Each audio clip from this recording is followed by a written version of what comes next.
What's going on, guys? Welcome back to another video. In this one, I'm going to be trying to make Oswald's house from Five Nights at Freddy's Into the Pit.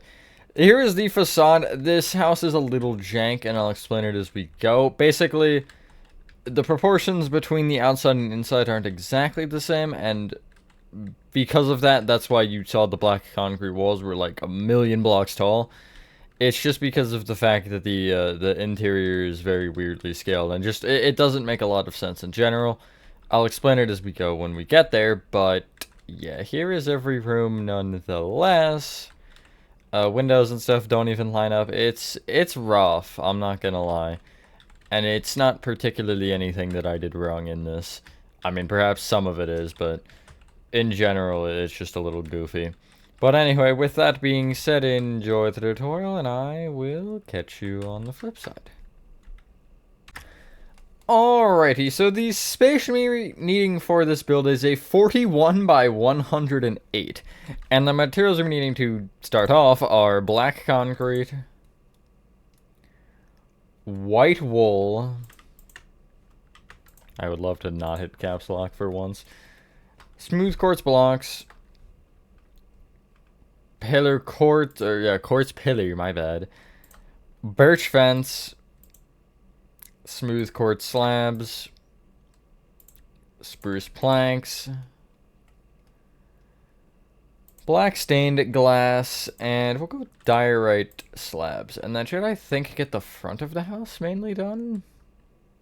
Minus a couple little things, but starting from the front right-hand corner of your 41 by 108 grid, cough cough, if you really decided to make this thing, you want to start by going back along the floor and placing, you want to place 26 black concrete.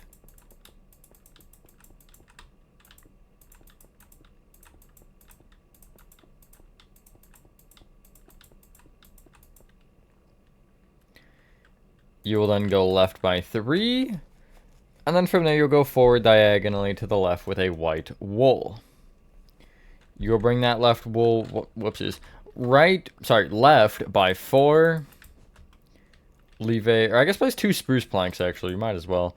And then you'll place 6 more white wool.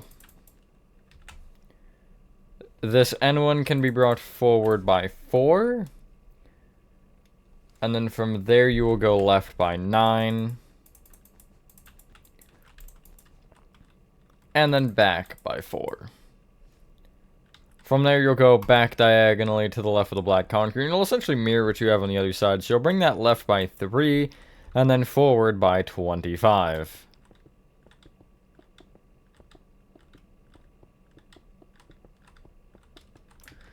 We'll worry more about the black concrete walls after we've done the house, just because we can kind of do them all at once. Including the, like, I guess portions of the back wall that we'll need. So, we'll start with this left wall, I guess, because this one is fairly easy. On the front, you want to place just on top of the original row of white wool, just one more row of white wool. Easy enough. You will then go left to right on top of this and place 3 white wool, 5 diorite slabs, and then 2 white wool. You will then bring these side white wools up by 2 each. I guess all of the white wool up by 2 each. And then connecting that top row of white wool, you'll place upside down diorite slabs going across. On top of that, you can place 1 more row of white wool.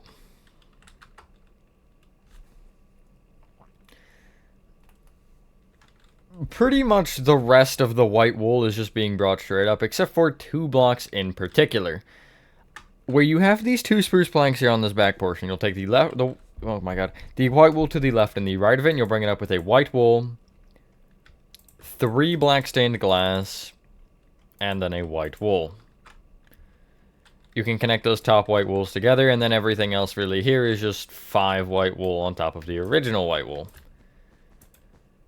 Hopefully everyone is having a good day or night. I am for the most, but I don't know why my voice is having issues. It's not even early this time.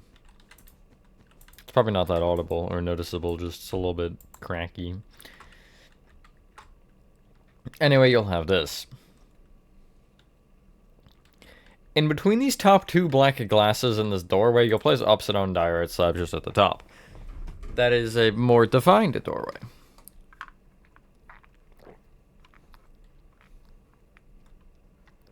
Now, you want to, off of the furthest right white wool on the front of the house here, you will place moving forward 5 smooth quartz blocks.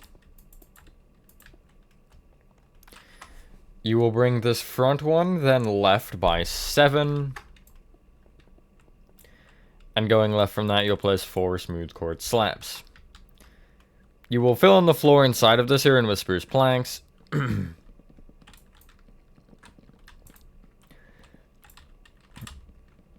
And then on the frontmost row of smooth... Actually, I'll give you a second.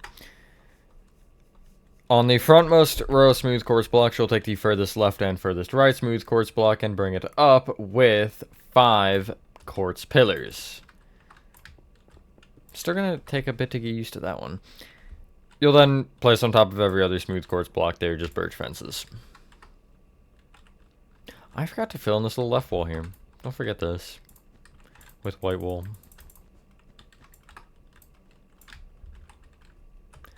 Like so. From this point off of this portion here on the front left, you'll place a row of upside down smooth quartz slabs off the front, and you'll bring it back on the left until you're just in line with the back white wool, like so. You can just see where that is placed. On the furthest right smooth quartz slab that you place, which should be in front of this corner one, you'll bring it forward by 1, and then you'll go all the way to the right until you overhang the pillar quartz by 1, particularly the second one. And then you'll bring it back by what should be 6. So that you'll have this shape. The roof here you can fill in with upside down smooth quartz slabs as well. I guess the porch roof just in line with the other slabs. You can't really see this, but I just made it smooth quartz because I can.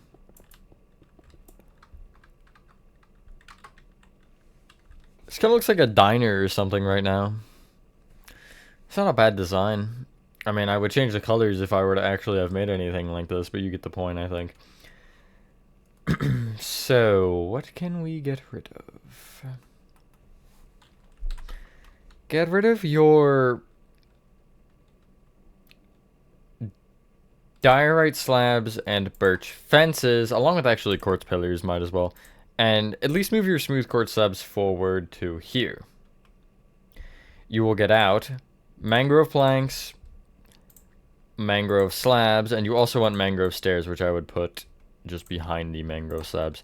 So inventory order, I'll give you a second to get everything out, is black concrete, white wool, smooth quartz blocks, smooth quartz slabs, mangrove planks, mangrove slabs, mangrove stairs, spruce planks, which I guess we don't technically need, and black glass.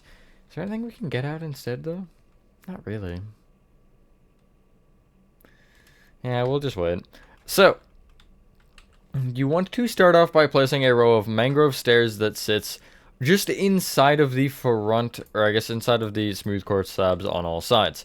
But it will be mainly on top of the walls. I mean, it will not end up being on top of the walls on the front right here, but it'll have this shape to it.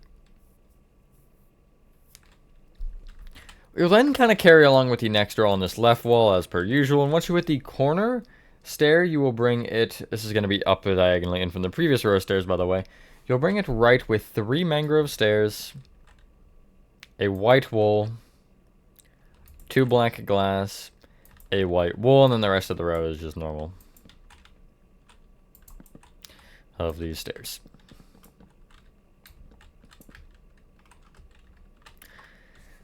We can focus on this little section here because it's easier, I don't know.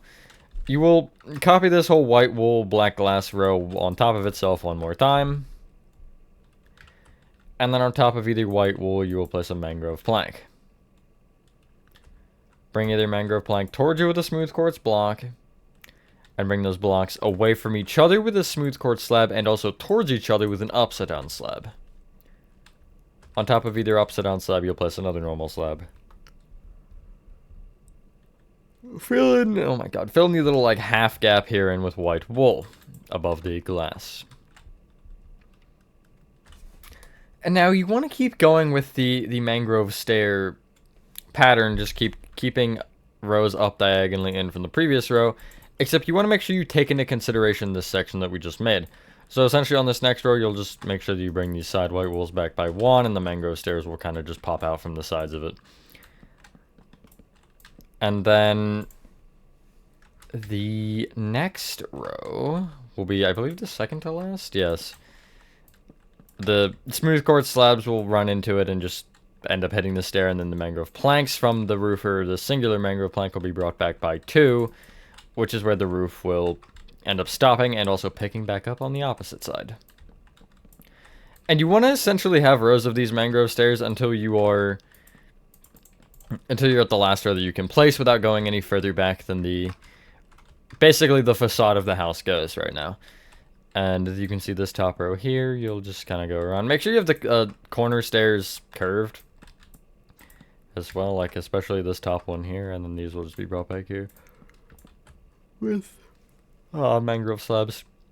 But yeah, you'll have this. And then you will end up having this like 2-block gap here on the right, and you'll just place mangrove slabs kind of up diagonally above it, like so.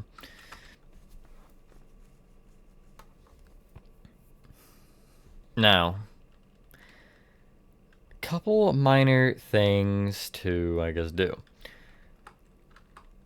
In this window section here on the front left, where you have the diorite slabs, you'll fill in a block back from it in with black glass. And then what you will do from there is you will take both of these windows here on the left, and you'll just cover the black glass on the back with black concrete, making sure you fill in all sides of it. You don't want to be able to see any gaps inside of this window here. And, I mean, you could put white wool under this window here, but I'm just going to do black concrete because, yeah, that's what I did originally as well, I believe. But, I mean, that's pretty much the house done. Couple minor things, but good lord, we'll focus on those in a second. First off, actually, I would recommend filling in your doorway with smooth quartz blocks just pushed in a row.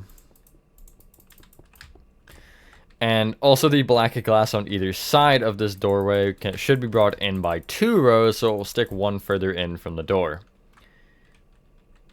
That'll be a little bit more important to focus on later. Although what I would advise is bringing the white wool around the black glass back just 1 row. So it kind of looks like this from the back. A little goofy. Looks like a face almost. Not quite, but almost. Anyway, I believe you can clear your inventory at this point. Yes, clear your inventory. And get out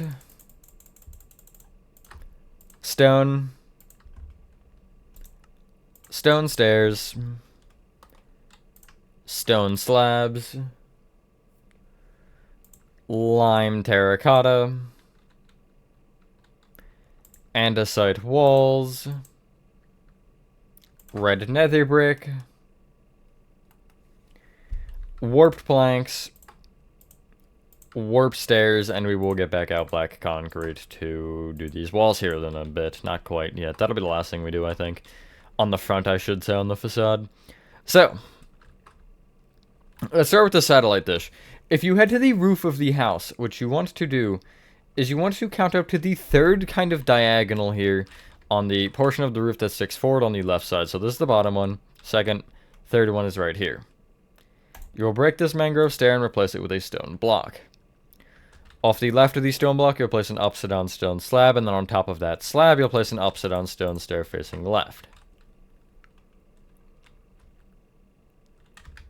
Quick side note, if this mangrove stair does this, where you'll have like a gap, just, I'll get rid of the black concrete real quick. Just make sure it does curve into the satellite dish so you don't have a gap back there. I really don't think it would be that noticeable anyway, so it's not a huge deal. Ooh, I forgot that. It's not a huge deal, but so,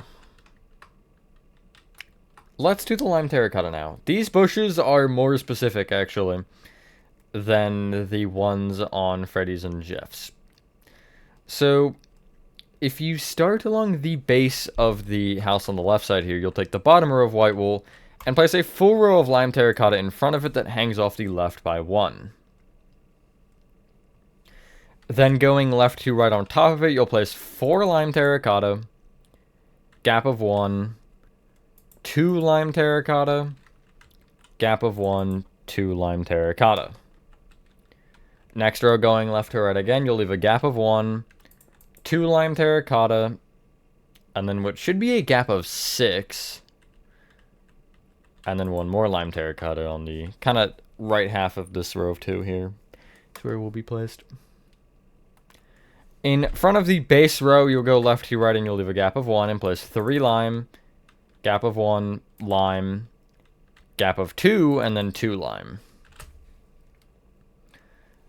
On the row of 2, you'll bring the right one up by 1. On the row of 3, you'll bring the left 2, each up by 1. On the right side of the house off of the porch, you will do the same thing. In front of this bottom row of smooth quartz blocks, you'll place a full row of lime terracotta, although this one doesn't overhang. You'll go, I guess, left to right again, yeah, on top of that, and you'll leave a gap of 2, place 2 lime, gap of 2, 1 lime.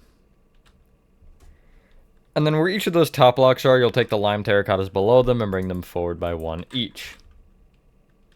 You'll also extend this row of 2 here just to the left by an additional 1 on the bottom, like so. That's the bushes. So, what you can do is you can take this right portion of the bushes here, and just in front of it, you'll break this row of grass, and you'll make sure you actually break it all the way across the front, going all the way right and all the way left. And then you'll break an additional row in front of that.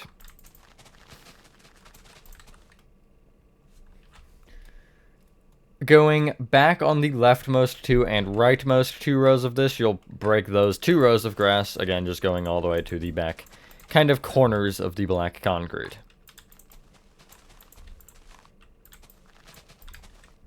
Like so.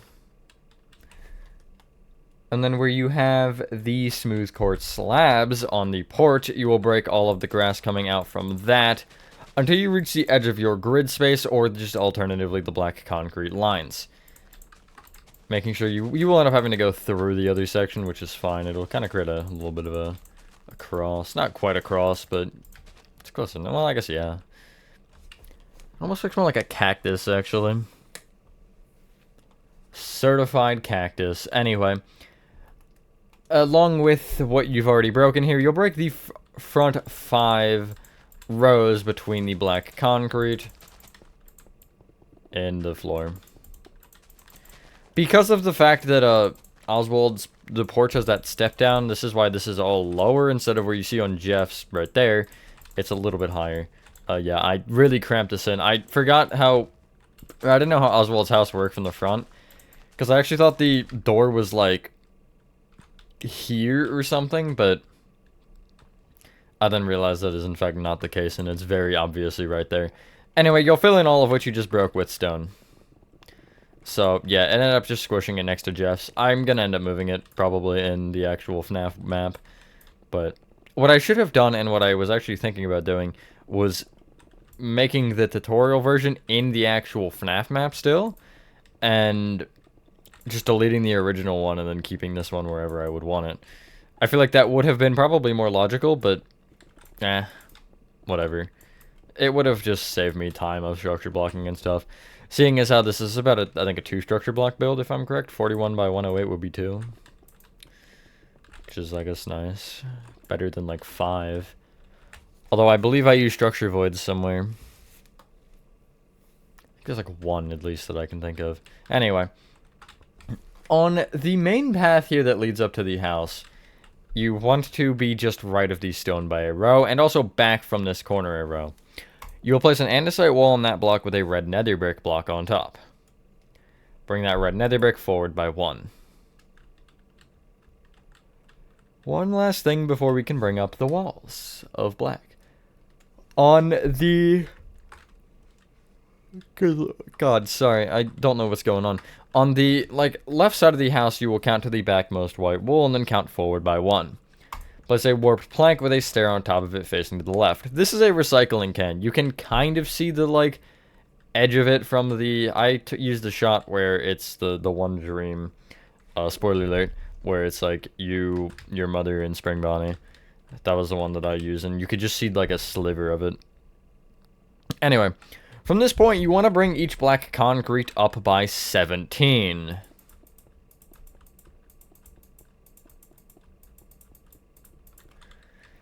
Now, when you do this, make sure you connect, like, the back together above the house, but don't do a /fill command. That's just going to give you problems, because it'll slice through, I believe, the door, right?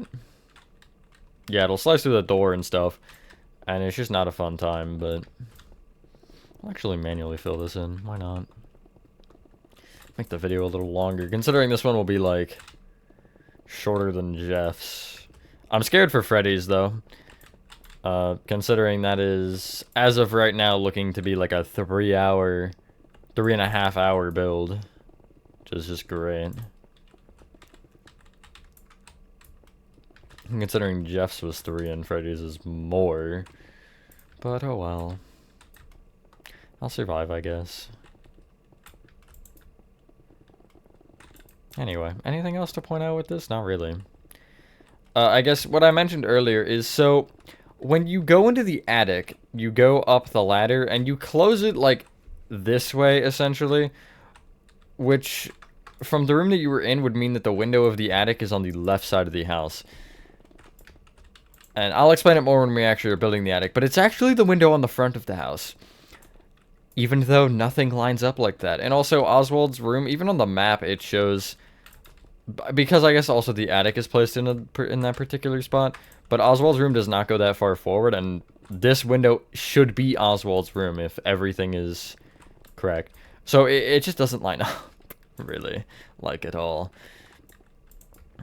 So, yeah. Not to say this is anything, like, against the game, because obviously that's not something you're going to really notice. Like, I guess you could imply that it's the front window or whatever, but unless you have some outside reason to be really thinking about that, it's not gonna occur to you. So yeah, and especially with a 2D game, it's like whatever, you kind of expect things like that to be a little jank. I literally can't see what I'm building right now. This is really awesome.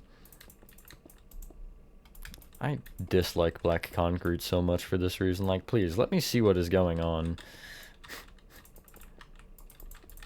I actually thought about making a texture pack for LN2 where the black concrete was just straight pure black, because it has, like, there's some texture in it, like, it's hard to see, but there's some variation there. But I was like, I could technically just make it pure black, pure darkness. Consume the void, or be the void. Especially because of how heavily I used it. Anyway. That's the facade of Oswald's house done. Except there's a bamboo button on the door. Which I'll actually just place real quick, I guess. Why not? We'll place it on both sides because we need it on both sides anyway.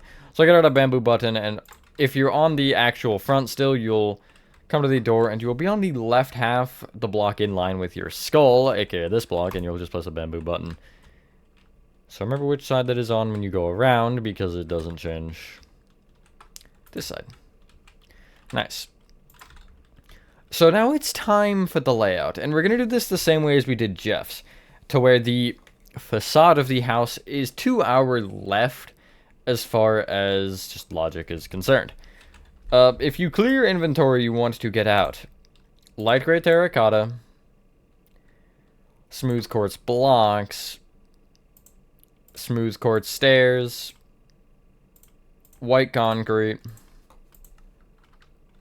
tough bricks, gray concrete, and I believe there's one more. Yes, gray terracotta.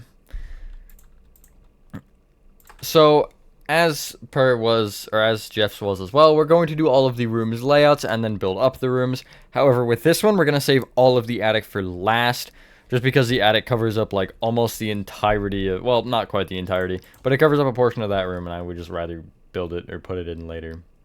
So, you want to hold on, I'm just getting my bearings down. Okay. You want to head to the left where you have the door. And underneath the black glass on, I guess, both sides, you'll bring it down to the ground with what should be 2 light gray terracotta. You'll bring particularly the bottom light gray terracottas back or forward by 4, whichever makes more sense. And then you will, hold on, I need my image for this. I have an image with all of the room sizes to make my life easier. You'll bring each of the front light gray, or front and back light gray terracottas right by 19.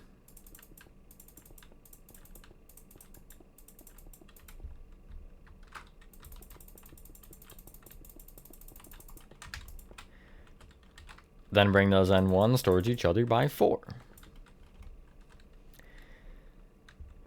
Bring that whole light gray terracotta wall to the right with smooth quartz blocks using the same thing. These walls are actually smooth quartz stairs, but we're just going to start with a block base because it'll be a lot easier just to deal with.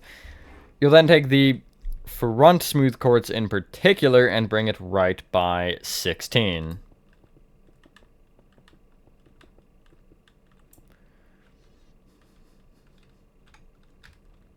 You'll then go back by 4.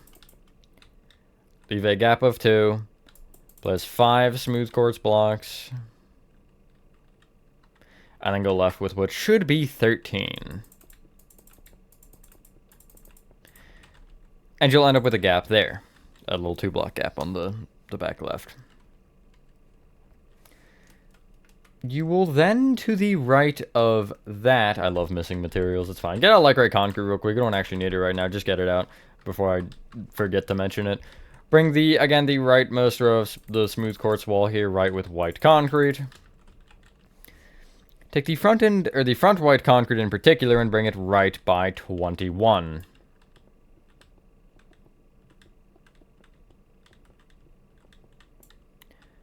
Then go back by 4. Leave a gap of 2. 5 white. And then you'll go also left with 5 white. Gap of 2, and you'll place what should be... Hold on, I'll get there. 13? Yes. Then right of the rightmost white concrete wall, you'll place a tough brick wall that is the same length and everything. And you will take the front and the back block and extend them each to the right by 22.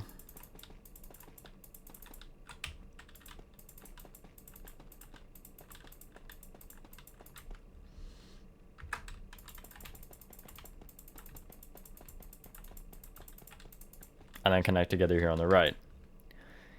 That's literally half the house's rooms, except for the attic again, but I don't like the attic. Head back to the left room, and particularly you want to be 1 room over, which would be the dining room. You want to, behind this smooth quartz block here, hold on, what actually is the base of this wall? I don't know what it is. Is it just gray? Okay, it's gray. Behind this smooth quartz, you'll place a gray concrete. Oh my god. Bring it left by 3, then back by 11. You'll then go right by 20.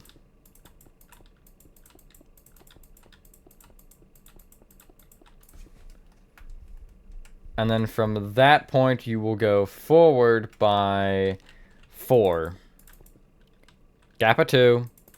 5 gray in front, and then you'll basically connect back to the left to where the smooth quartz ends. So you'll have that 2-block gap still.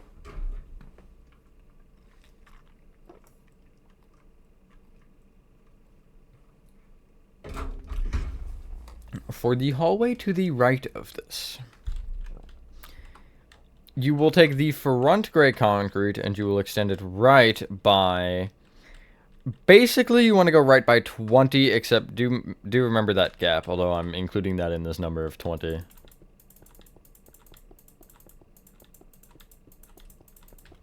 And then again, you'll break those 2 again. You'll end basically just 1 block short of the edge of the kitchen wall here, which is this white concrete room. You'll then go back with 11 gray. Left by 2. Leave a gap of 2. And then place 11 gray. Gap of 2, 2 gray. Funnily enough, these two rooms are the same size, and so is Oswald's bedroom. It's the same as those two, which is slightly peculiar, I'm not gonna lie. Anyway, the leftmost doorway out of the two, you will bring the... I guess... We'll start with the right side, sure. You'll bring the gray concrete on the right, good lord, back with a white concrete. Extend that right by 6. Back by 11. And then you'll go back to the left with, we'll go 19 gray terracotta.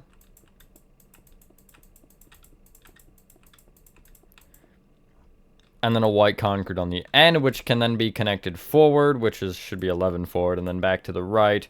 Except, again, you will leave that doorway gap.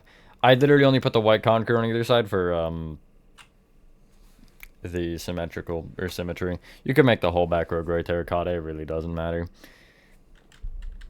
You'll take the back right white concrete of this room and extend it to the right by 19.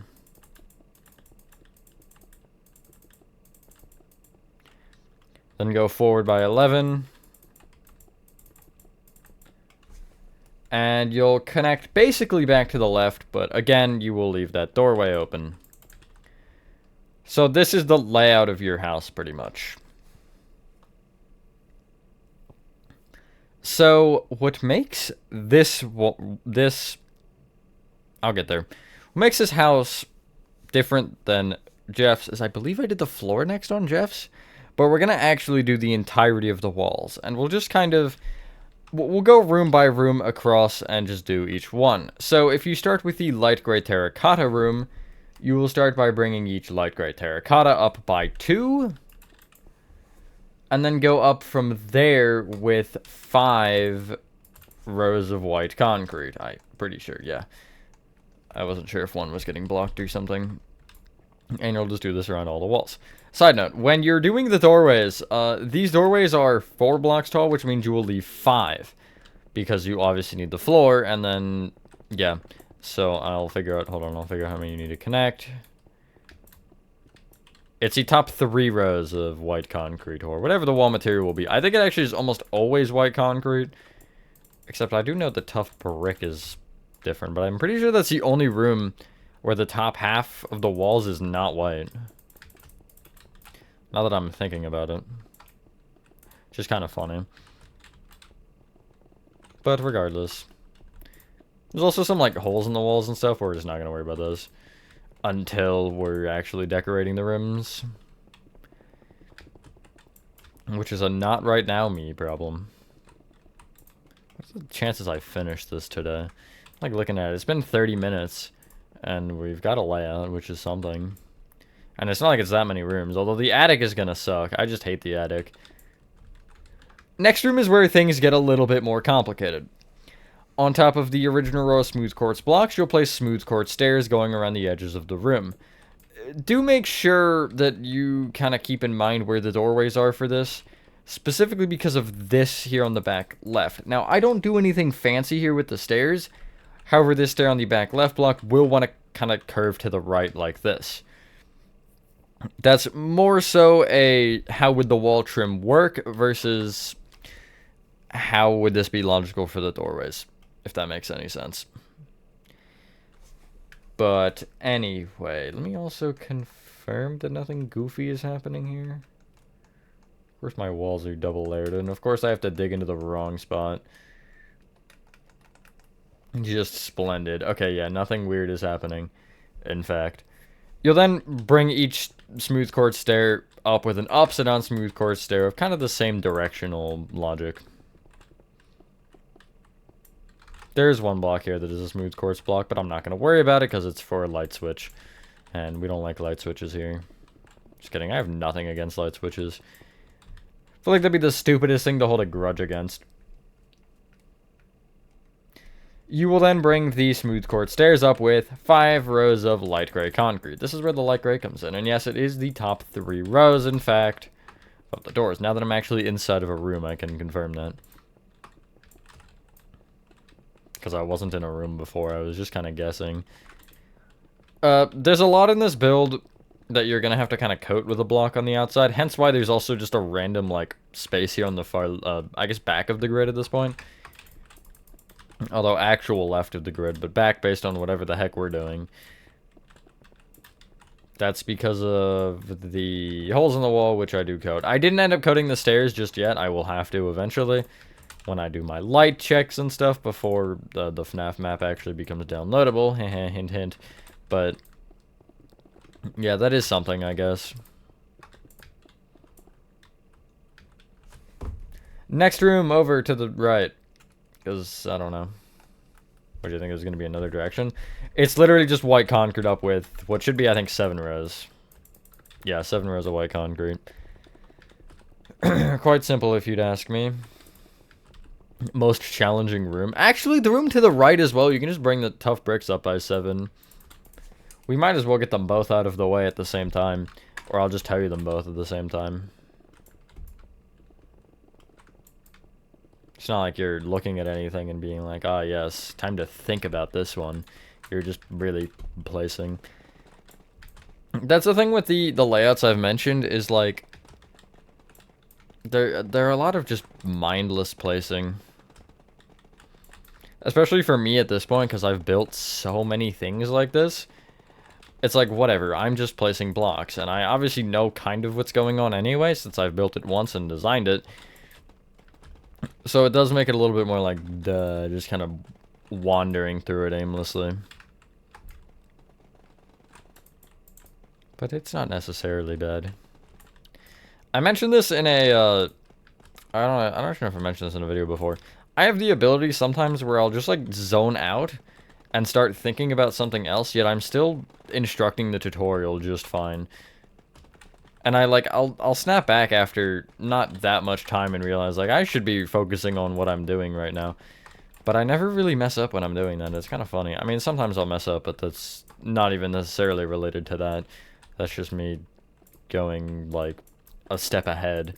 But I'll be thinking about, like, I don't know, what my favorite type of Cheetos is, and I'll be mid like, Mommy Longlegs arm, and still doing the arm just fine. It's interesting for sure. I don't know, that's probably not something to brag about, but it is kind of funny. At any rate, I'm almost done the walls here on this room. Oh, did you think this was the last room? Nah. Last room with the front row. That's something. Good lord. I'm good, I think.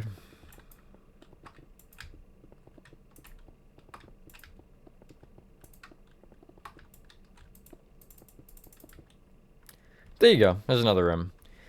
The next, literally the entire line here, because both rooms are the same, it's just the gray concrete up with 2 rows, and then 5 rows of white on top.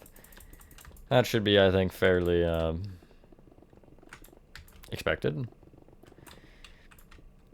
And then consider, well, I'm making these. No.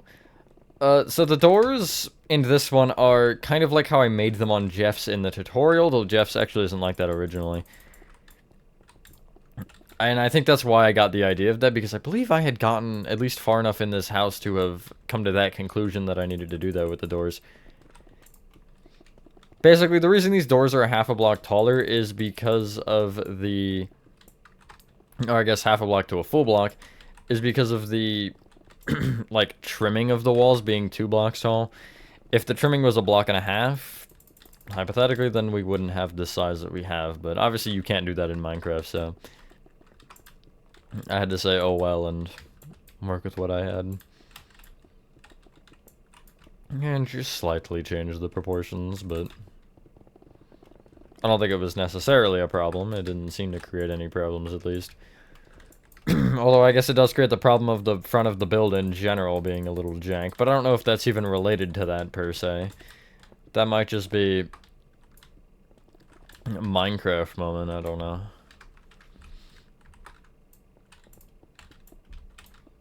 Or not Minecraft moment, I should say into the pit moment. I just kind of... that's one of those times where I just stop thinking and say something and then realize after that what I said didn't make sense. So I need to go back and correct myself. Anyway. Also, windows we'll worry about later. Yeah, also see this. Like, where that window is more closely related to this. It doesn't line up, like, at all. I don't know what's going on here. I guess they had to do something, but they did the wrong something, not really. Anyway, next set. Each white concrete is brought up by 7. And the singular row of gray terracotta is 2 gray terracotta and then 5 rows of white. And that will finish off your last 2 rooms. As far as walls. Pretty nice. Nothing really too complicated, I would say. I like it. It's nice. Still one of the weirdest, I think, FNAF builds I've made. Only because of the sole fact that, one, Into the Pit in general has got some, like, less FNAF-y than usual stuff going on. But, you know, like a FNAF house map is just, I guess FNAF 4. Although FNAF 4 is a very odd exception to that rule. Particularly because of the way FNAF 4 is just structured in general, just doesn't make any sense. Like, what bedroom in a house would have 2 hallways leading to it, and a closet in the middle, and then, like, a kitchen to the right with windows that also would probably look into that kitchen, realistically? Or just a really weird-shaped house from that point. I don't know. Maybe I'm looking too deep into the FNAF 4 lore, and I realize that FNAF 4 isn't actually a house. I'm just saying from the hypothetical circumstances of it being a house. Because that's what it looks like. And that's what it's, I guess, quote-unquote, intended to be inspired off of or look like. Something like that. What are words anymore? I'm not so sure on this one. Or that one. Or the other one. But I guess also just the way Into the Pit is made is different for sure. It's more like Little Nightmares-ish, which I guess fits into my building ability as well, considering, you know, I've made that entire second game at least. Anyway, there's all of the rooms done and dusted. Pretty nice. As far as flooring is concerned, this part isn't really too hard. There's like 2 rooms that are just wrong, and then the rest are normal. Clear your inventory and get out spruce planks, stripped spruce wood, and brown terracotta. And so, the 2 rooms that are wrong, from my words, are the basement and the kitchen. Now, when you're doing the doorways, when you're doing the floors, you want to go halfway into the doorway for the rooms that are different, which will be here. The basement is brown terracotta for the floor, which I'll fill this in real quickly in its entirety. And then I'll tell you what the kitchen is. Although I feel like it's kind of an easy process of elimination. Although at that point you have a 50-50 chance without having any understanding or prior knowledge of what's going on. And then the kitchen floor is sideways strip spruce facing left to right along the room. Or, yeah, I guess left to right. Which makes it easier to place, I guess. As long as it's not one of those, like, crochet patterns, then I'm fine. Those are something else for sure. I don't know how many of you guys have made one of those, but I made it in not Into the Pit, Indigo Park. They have like the same amount of syllables, and I made it in the HN2 museum, which is still not finished. And oh my god, it's just not fun at all, especially in Into the Pit. But I ended up, Jesus, Indigo Park. Again, it's like the same thing. But I ended up structure blocking a lot of it, so it didn't matter. Anyway, rest of the floors are spruce planks. Have at it, I guess. I'm gonna time-lapse. Am I gonna time-lapse this? You know what? I'm gonna just slash fill it instead. And then I don't need to do some awkward time-lapse. Not that I have anything against the time-lapses. It's just annoying to find music. I actually almost forgot that fun fact in the Jeff's tutorial. Because I had just, like, thrown in the time-lapse, but I didn't put the music over it, and I started rendering it without the music, and I was like, wait, I should add that in before I forget. And I didn't forget entirely. Only 48% forgetfulness calculated. Anyway.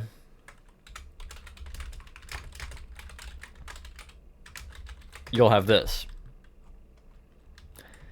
Now, we're gonna kind of go in the same order in which we did the walls, which is just going along the front row, and then the next row, and then the next row, and then we'll do attic. Yay!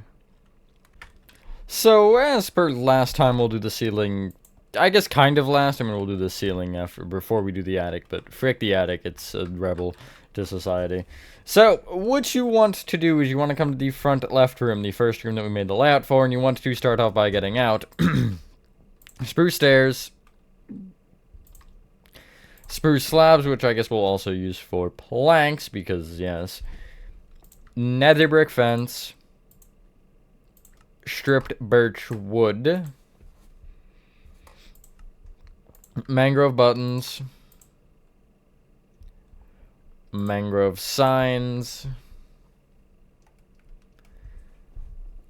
God, I don't really like this, like, set. I'm not feeling it. As in what we need, really, more than what I want to get out. Because, yeah, inventory management, you know how I am. Item frames, flower pots, and I guess fern. Why not? Let me just see if there's anything else in the room that we can do. Okay, yeah, I'm seeing a couple things. Start from the back left-hand corner, and you want to start by counting right by 1 and place a spruce stair facing right. Bring it right with a stair facing forward, and then a stair facing left. You will bring that exact same setup up an additional 3 times, just straight on top of itself. And then cap it off with a row of spruce slabs. Right of the bottom block, you leave a 1 block gap and place 2 nether brick fence moving up with a strip birch wood on top. Then right of the nether brick fence, you'll leave a 2 block gap and moving right, place 4 spruce planks. Make it 2 rows tall. And then off of the bottom spruce planks, you'll place mangrove buttons, and off the top ones, you'll place mangrove signs.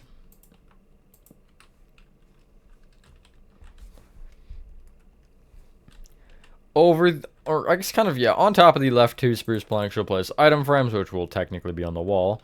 And then right of that, you'll place a flower pot with a fern in it. If you, from the fern, trace this row of spruce planks all the way to the front wall, you'll place an upside down spruce slab just right there. And then left and right of it, you'll place upside down spruce stairs that face into said slab. Off of the middle one, you'll place a flower pot with a fern in it, and off the left stair, you will place an item frame.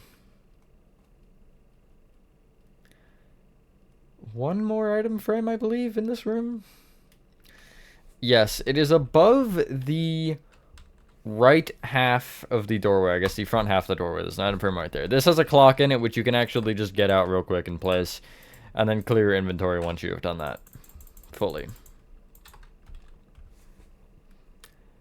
From this point, you want to get out a conduit, dark oak stairs,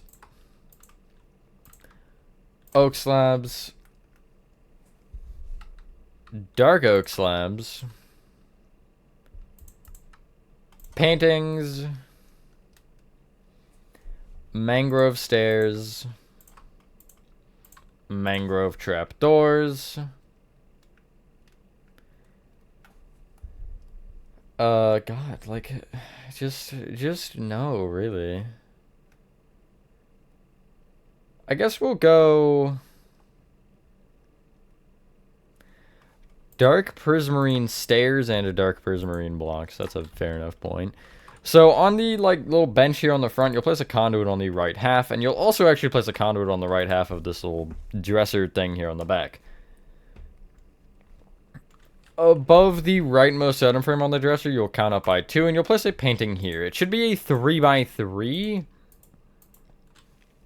And it actually is this one. It's the dude sitting alone on the mountaintop. Relatable.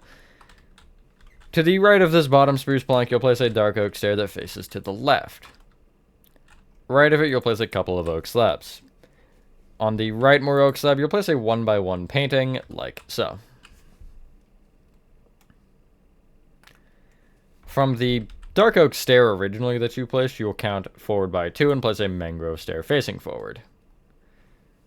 You'll bring it left with 2 more mangrove stairs and place a mangrove trapdoor on top of each that opens kind of towards the back wall. Or that is opened towards the back wall, rather.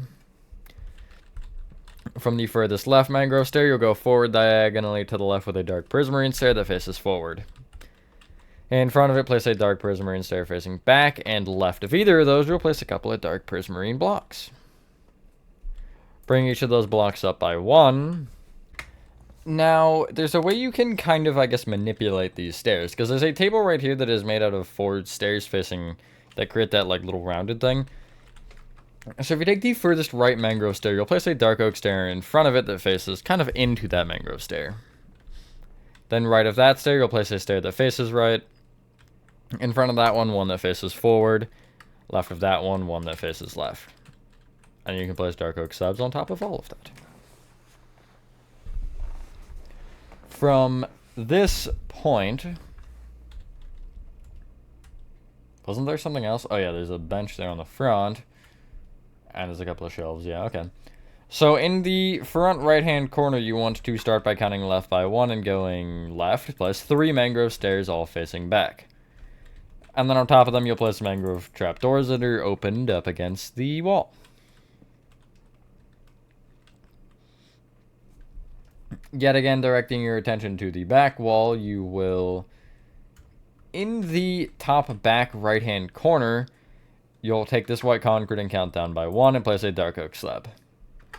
Below that, you'll place another dark oak slab, making sure there's a half a block gap between them, and then each of those can be brought left by 3.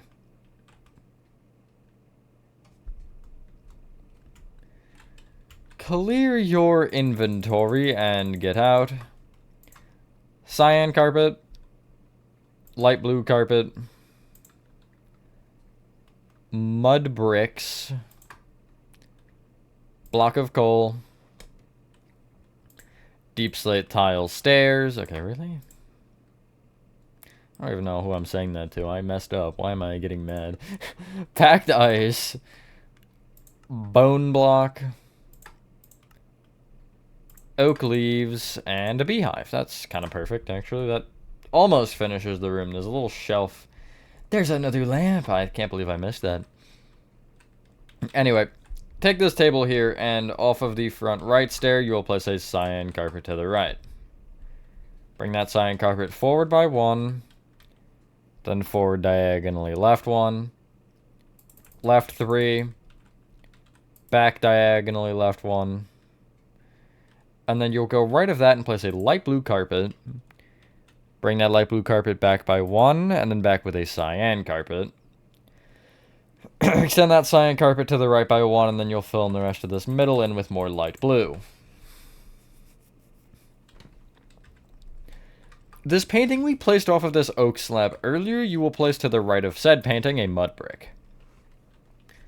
Bring the mud brick forward by 1, and either of those mud bricks right by 1 each. On top of the left half of mud brick, you'll place 2 block of coal per mud brick, like so. Off the right side of the block of coal, you'll place upside down deep slate tile stairs from the bottom and normal ones from the top. Front right hand corner, you'll place a bone block with an oak leaf on top. From the bench, you will leave a 3 block gap, so count to the 4th plank moving left on the floor and place a beehive.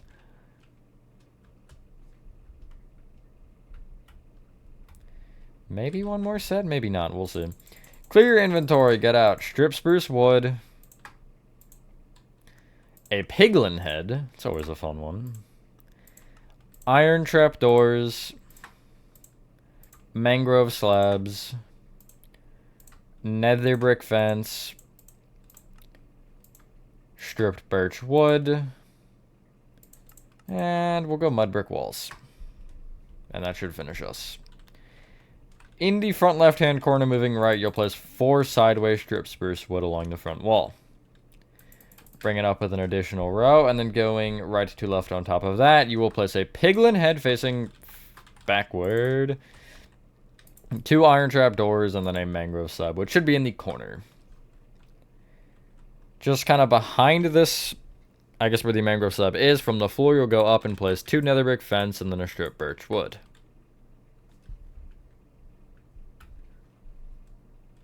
Head to the back wall here, and just to the left of this bottom row of dark oak slabs, you will break the next 2 white concrete and place mud brick walls.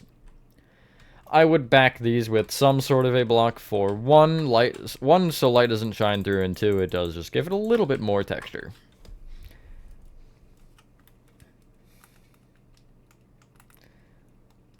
Head over to the right a room, and we can do the dining room. This is where I believe that structure void comes into play, actually, yeah. Weirdly enough, actually, you'll see when we get there. It's just a weirdly enough moment. So you want to get out in this room. Dark oak planks, dark oak slabs, dark oak stairs, spruce signs, polished blackstone buttons, a painting, a birch sign, and do I want to get out those? Sure, get out a smooth quartz block and a lever. First off, on the back left portion of the wall, you will counter the second stair behind this doorway, specifically the upside down one, and break it and replace it with a smooth quartz block. And also place a lever off of that. Just to the right of this door on the back wall, you'll place 2 dark oak planks with a couple of dark oak slabs on top. On top of either of those slabs, you'll place 3 more dark oak slabs, making sure you keep the half a block gap between them. Leave a 2 block gap moving right from that and place 3 dark oak planks to the right. And then place another row on top. You'll then leave another 2 block gap moving right of that and place 4 dark oak planks into the corner. Place another row on top. And then you want to make 2 essentially like square holes out of stairs. So on the rightmost dark oak plank row, you'll place a stair facing left and then an upside down stair facing left. Row to the left, it'll be stair facing right, and then upside down stair facing right. Row to the left, they both face left. Row to the left again, which is the furthest left, they will both face right. You can then break the visible light gray concrete behind these and replace it with some dark oak planks.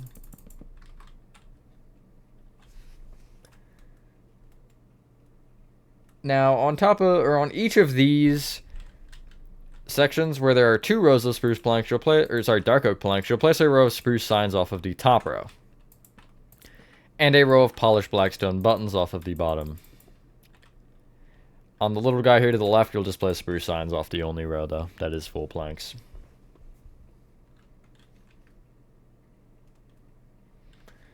On the front wall, you will go left to right and place 3 dark oak planks, gap of 2, 5 dark oak planks, gap of 2, 3 dark oak planks.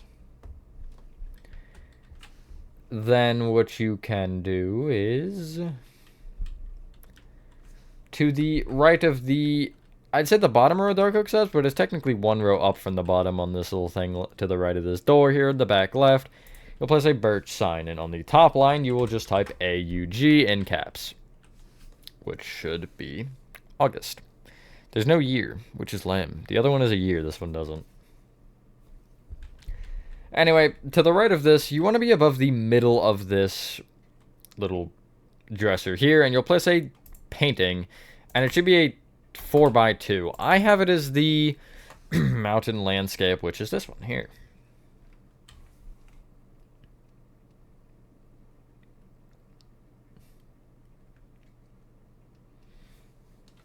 Clear inventory and get out a grindstone,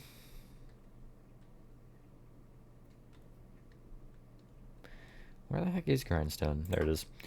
A structure void, which string should work for this, but I'm not positive.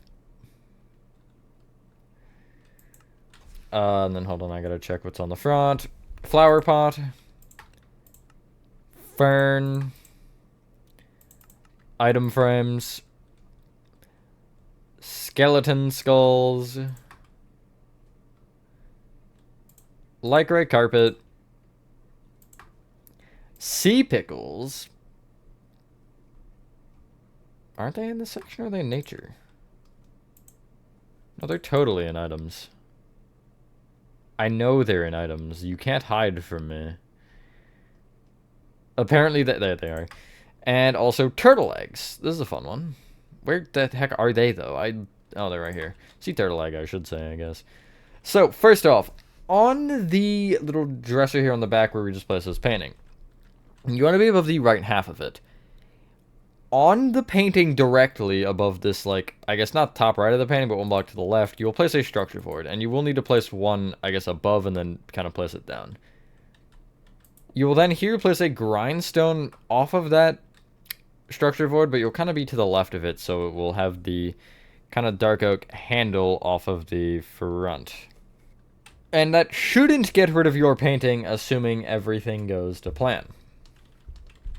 Now, directing our attention back to the front, going across, going left to right on top of these here, just directly over each dark oak plank, you will start by placing a flower pot, excuse me, an item frame, then a flower pot with a fern in it, item frame, then you will skip these two, flower pot with nothing in it, lycra carpet, 2 skeleton skulls facing towards the wall, item frame, a set of 3 sea pickles, and then a set of 3 turtle eggs.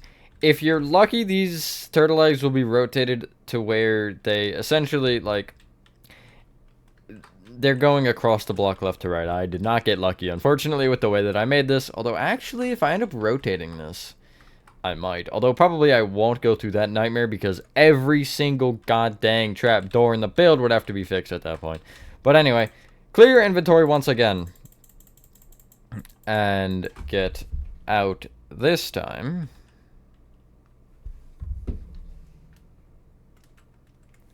Spruce stairs. Speaking of the devil, mangrove trapdoors. Stripped mangrove wood. Cyan carpet. And cyan terracotta.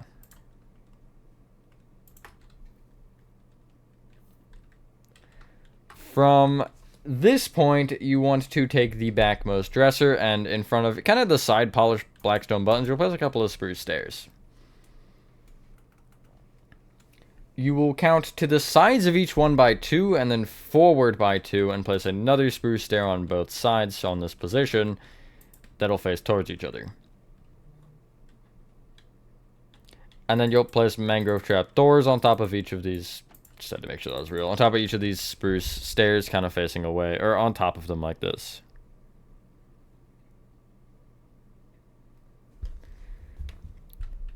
You will then place essentially a row of strip mangrove wood connecting these 2 stairs together that are facing towards each other. It should be a row of 5. You'll place another row in front of and behind this row, like so.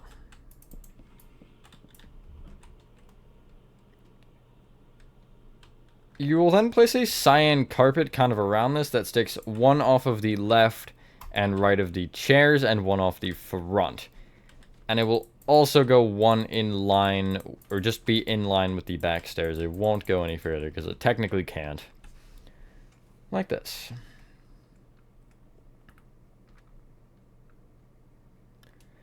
Now, on the back wall, you will go left to right along what is visible on this top row of lycra concrete, and you will break the first 4. Leave 2. Break 2. Leave 2. Break 3. Leave 1. Break 1. Then left to right on the next row, you'll leave 1. Break 2. Leave 3. Break 1. Leave 4. Break 1. Leave 2. Break 1. And then the final row, you'll leave 1, break 1, and you'll fill all of these gaps in with cyan terracotta. And this is just some staining. These walls really could use like a clean or something. Like, I really feel like this house probably hasn't been cleaned in an amount of time in which is too long. We'll just go with that. Anyway. We'll come back in here later for the lighting because the lighting is a little bit weird, and I want to do it with the ceiling. Which will also be when we do all of the other ceilings, I guess. So. Next room over. If you start with a fresh inventory, you want to get out a lever again. Mangrove wood, not stripped, just regular. That's so weird to say, because I'm always using stripped mangrove. Prismarine bricks. Prismarine brick stairs. Warp fence. Cyan terracotta.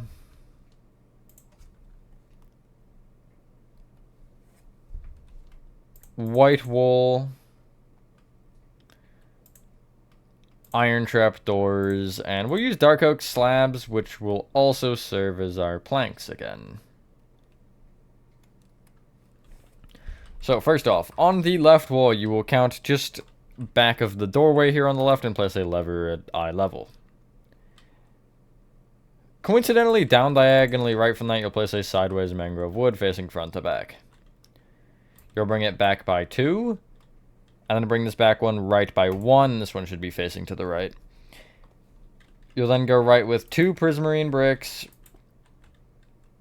4 sideways mangrove wood, and then 2 cyan terracotta. Above each of the cyan terracottas, you'll break into the white concrete wall and place prismarine bricks.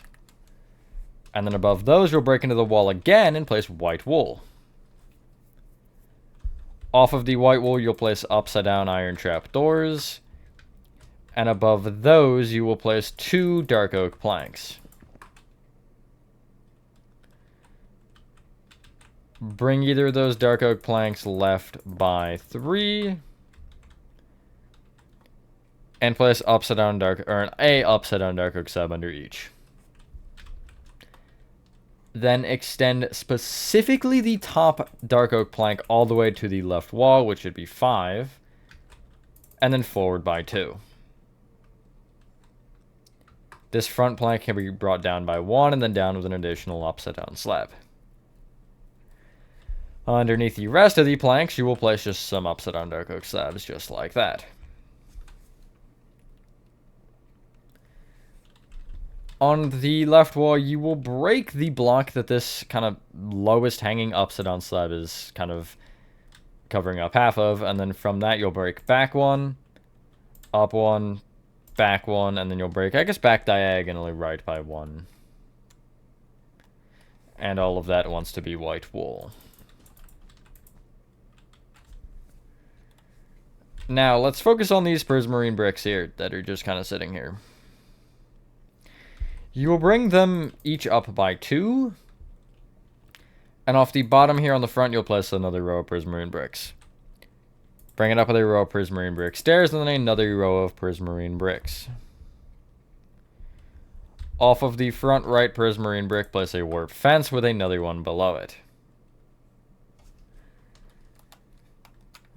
Then from that prismarine brick, this bottom right one here, you will count forward by 2 and right by 1 and place a sideways mangrove wood here facing left to right. Bring it right by 5. And then also bring it forward a full row of what should be 6 technically. I believe 2 more things we can do with this set of materials. In the front left-hand corner, you will place 2 cyan terracotta moving up. And extend each of them to the right by 4. From the doorway on the back wall, you will count just to the right by 1 from the, not the top block, but 1 below. And you should be on this white concrete. You will place off of it an upside down dark oak slab with 1 to the right. And then you'll bring each of those upside down dark oak slabs up by 2, which again, you want to leave those little half block slats like so. And that's all I believe we can do with this set of materials. Yes. So you can clear your inventory now and get out. Oh, where do we even start? I guess we'll start by finishing off the counter stuff. So, stone buttons. Light blue carpet. A decorated pot. These tutorials solely have made me remember the name of that. Light gray carpet. A clay block. Birch trap door. Warp slab. Red nether brick slab, and soul lantern. And that should be a fine set. Sure, we'll go with that. So, on the, like, above the counter thing, this dark oak strange shape, we have some stone buttons. They're kind of all over the place, don't ask why. On the left side here, you'll just place a stone button on the bottom of these two dark oak planks. Moving up and across, you'll place two stone buttons, which should be just directly above where the fridge is. And then where the kind of planks dip down a row, you'll just place stone buttons on all 5 of these dark oak planks. Also, because I forgot, you do want another row of dark oak slabs on top of the, like, top of those cabinets, which you can just get rid of the stone buttons to place. Oh yeah, and then get out a tripwire hook, actually. Because just to the right of the fridge, the second white concrete you'll have a tripwire hook off of. On top of these two cyan terracotta, you will place a light blue carpet on the left one and a decorated pot on the right one. Then I guess you'll leave a 2-block gap from that and place a clay block just to the left of the doorway there, with a birch trap door on top. That is the trash can. Counter the other side of the doorway and then count an additional block over and place a warp slab.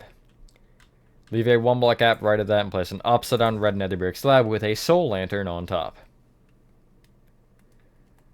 One more thing in which you can do, you can cover the little island here of mangrove wood with light gray carpets. I did not add the blender because of the fact that I couldn't figure out a way for it to work without just getting weird with the carpets, so I just didn't. But at any rate, there you go. Clear your inventory once again and get out. Blackstone slabs, we might as well get these out of the way. Spruce stairs. Spruce slabs. Cauldron. Red terracotta. Bamboo buttons. Light gray carpet again, unfortunately. And we'll go conduit. Where the heck is conduit anyway? Oh yeah, literally right there. And item frame.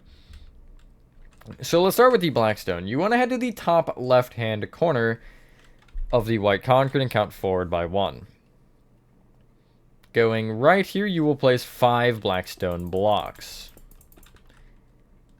And then you'll bring that furthest right one just back with another block.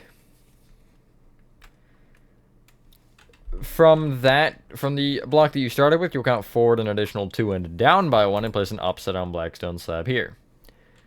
Bring it up diagonally to the right with a block. Realistically would make more sense, although you could just do a slab.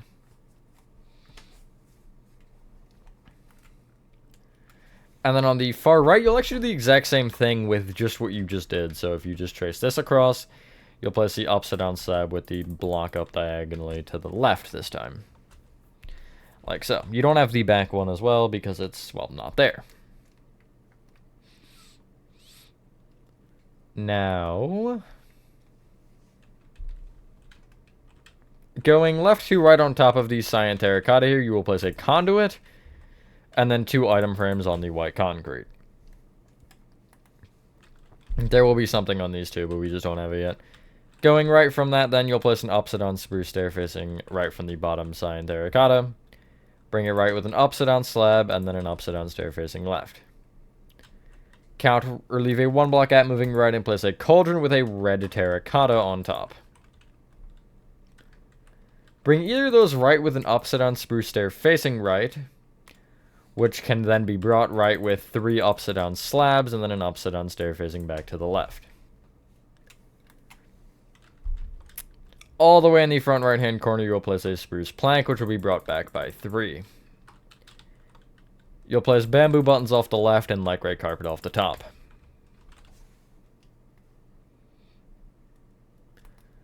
One last kind of small set of materials. If you clear your inventory, you'll get out heavy core, beehive, flower pots, and a fern. And so on these and 2 cyan terracottas, you'll place a couple of heavy cores. On the middle of this bench here, you'll place a flower pot with a fern on top. And then if you go all the way to the far end of this kind of, it's like, I think it's a shoe rack. You'll place a heavy core, and then moving back to the left, you'll place a beehive. I don't know why I didn't get this out earlier, but whatever. Clear your inventory and get out oak planks, birch buttons, chiseled bookshelves, and books. And in the back right-hand corner, you will count forward by 1 and place 2 oak planks moving forward. Place birch buttons off the left, and then place 3 chiseled bookshelves on top of either oak plank. Fill each chiseled bookshelf with books. And here's a fun little trick if you are on PC Bedrock. If you do Control Block Pick, it will give you a chiseled bookshelf that has, if you look at it, you'll see it has a plus data tag. So you can actually just place this over and over again, and it will take a minute to actually register what the heck is going on. But it will fill that bookshelf with books, or it'll place a chiseled bookshelf filled with books instead of you having to do it manually. This is more so important for later because I believe we need to make this 2 more times if memory serves correct. But anyway, there's 3 rooms done and, what, 5 to go until the attic, which is going to be fun. I might even do that an entirely different day, to be honest. Pair something small with it. Because I'm not feeling it. Anyway, head into the basement, which is this room here. You want to clear your inventory and get out spruce stairs, spruce slabs, jukeboxes, or sorry, note blocks, not jukeboxes, although jukeboxes I guess would work. Barrels, a warped button, smooth quartz blocks, diorite stairs, diorite blocks, and we'll call it a spruce trap door, actually. That'll get us through almost the entire back of the room. So, starting from the front left-hand corner, this room I think will be the most logical as far as how we go about order. You'll place an upside-down spruce stair facing left in this corner. If I could place it, that'd be awesome. There we go. Bring it right with 2 upside-down slabs and then an upside-down stair facing right. On top of the right more of those 2 upside-down slabs, you'll place a warped button. Over the left half, you will count up by 1 and place moving up along the wall 2 spruce stairs facing right. Bring either one right with 4 spruce slabs, and then a stair facing back to the left. And then you'll place a row of spruce slabs just straight on top. Coming back to the weird bench we started this room with, you will leave a 1 block gap moving right for that and place 2 note blocks going right. Oh. On top of that second one, you'll place a barrel that I guess also faces right, which then can be brought right with another barrel. Bring that barrel then down with a barrel, and that barrel can be brought forward with another barrel. Right of the, I guess, back corner barrel, you'll leave a 1 block gap moving right and place a spruce stair facing right. Bring it right with a slab and then a stair facing left. You'll then bring that on top of itself 4 more times. So just, I guess, copy that row 4 more times. and place spruce slabs on top.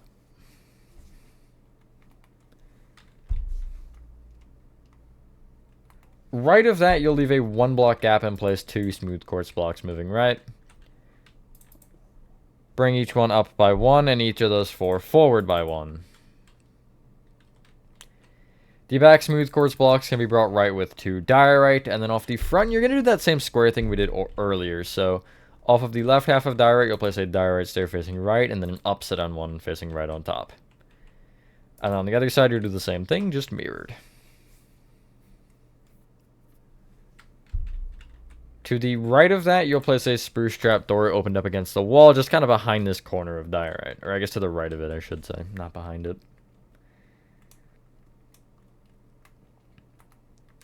This is where the inventory management gods get a little bit angry at me for pretty much no reason, actually.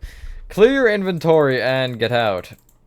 Smooth quartz slabs, which we will use for blocks, because we need slabs.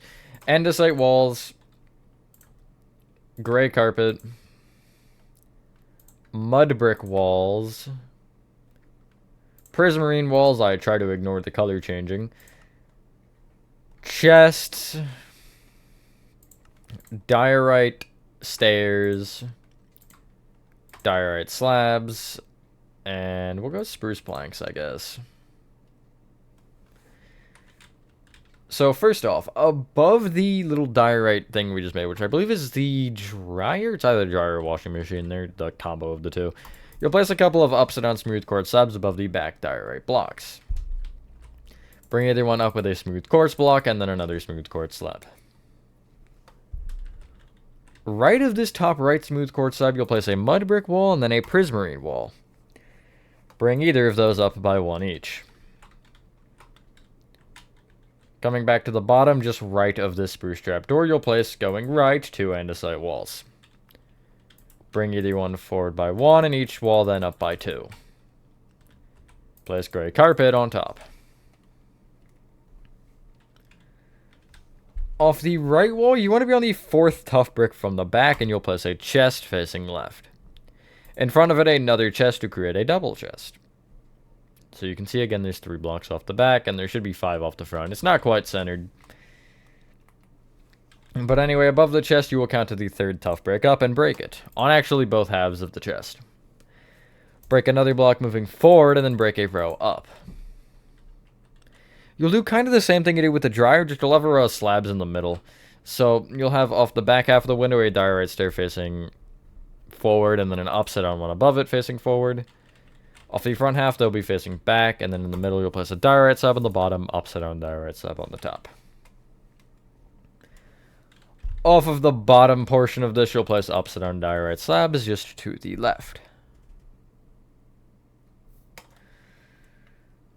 From that window, you'll actually leave a 1-block gap moving forward and break 3 more rows of tough bricks, which you can fill in with spruce planks this time. I don't know why this is so, like, off to the side, but it's there nonetheless. Anyway, that's like 2 walls done, kind of. You can clear your inventory, though, and get out. Diorite walls. The diorite never ends. Stone stairs. Stone slabs. Oak slabs, which we'll also use for planks. Cauldron. Dark oak trap door. Whoa. Smooth quartz stairs. Smooth quartz slabs. And we'll go decorated pot. So in the front right hand corner of this room, you'll place, going up, 2 upside down stone stairs facing left. Left of either one, you want 2 upside down stone slabs, and then another upside down stair facing back to the left. Or right, sorry, God. On top of the top right stair, you'll place a decorated pot. And behind this bottom stair, you'll place 2 diorite walls. You'll bring the front one left by 1. I don't remember what this is, but it's weird. That's all I know. Anywhere left of this bottom stair here, you'll place 2 oak planks to the left. And each one can be brought back by 1. You'll place an oak slab on top of each plank, and then left of the back left oak plank, you'll place a cauldron with a dark oak trapdoor on top. Then go all the way to the front left-hand corner and place an upside-down smooth quartz stair facing right. Behind it, 2 upside-down smooth quartz slabs and then an upside-down stair facing right again. You will basically copy that row to the right one more time, but it will be mirrored, so these stairs will face left instead of right. On the back right block of this table, you will place a cauldron. Left of it, a decorated pot, and that decorated pot can be brought forward by 1. We are officially halfway done the... I guess that's halfway through the tutorial in general, actually. Just according to my calculations, which are definitely wrong, but they're my calculations nonetheless, so... Let's do the leftmost of the 2 hallways first. Oh, this one's not going to be fun. Quickly, this thing is the same thing going on as Jeff's and Freddy's do. So if you get out green and white concrete real quick, behind each of the doorways, you'll just break a 2x2 and do a checkerboard pattern between green and white. I have green in bottom left and top right, just like that. And you will want to do this on all doors that have a path like this where they're going back. This is more of a flannel pattern rather than a checkered pattern, but the checkered pattern is just what I made for it for ease and logic. Okay, anyway. This room is going to be a rough one, I think, because there seems to be a lot going on in here. If you clear your inventory, you'll get out a bone block, oak leaves, stone slab, brown banner, lightning rod, spruce trapdoor, spruce stairs, spruce slabs, and we'll go mangrove signs, why not? In the front left-hand corner of this room, you will place a bone block with an oak leaf on top. From that, you will count back by 4, making sure you leave a 3-block gap and place a stone slab on the floor. On the top gray concrete above it, you'll place a brown banner. My bad, I just shouldered the mic on accident. If that was loud, I don't know if it was or not. From that, you'll leave a 2-block gap moving back and place a lightning rod with a spruce trapdoor on top. Yet again, though, this is where the lightning rod is facing, or the fat portion of the lightning rod is facing, or is against the floor. And then it should be a 1-block gap from that, back from that, and you'll be in the corner where you'll place a spruce stair facing right. Bring it right with a spruce stair facing forward, and then a spruce stair facing left.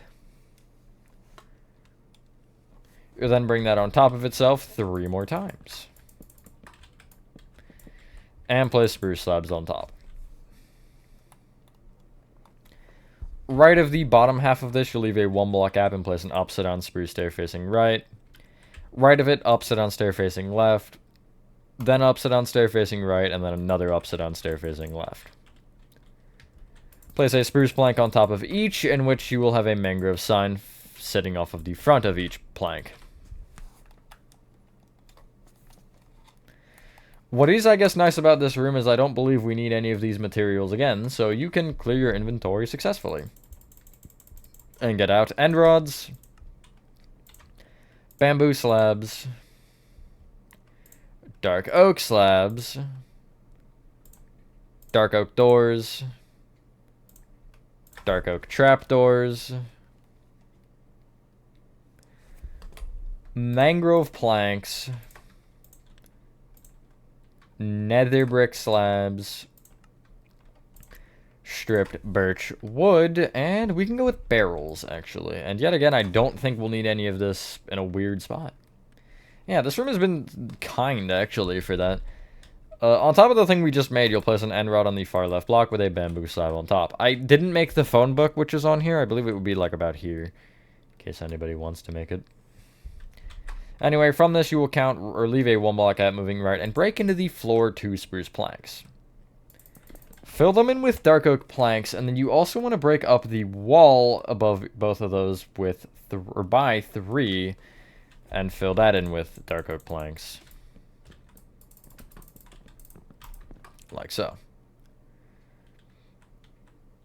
Off of the dark oak planks on the floor, you'll place three dark oak trapdoors on top of each, so it'll open up away from it. You should open up away like this, away from the center, which will give you a area you can hide in.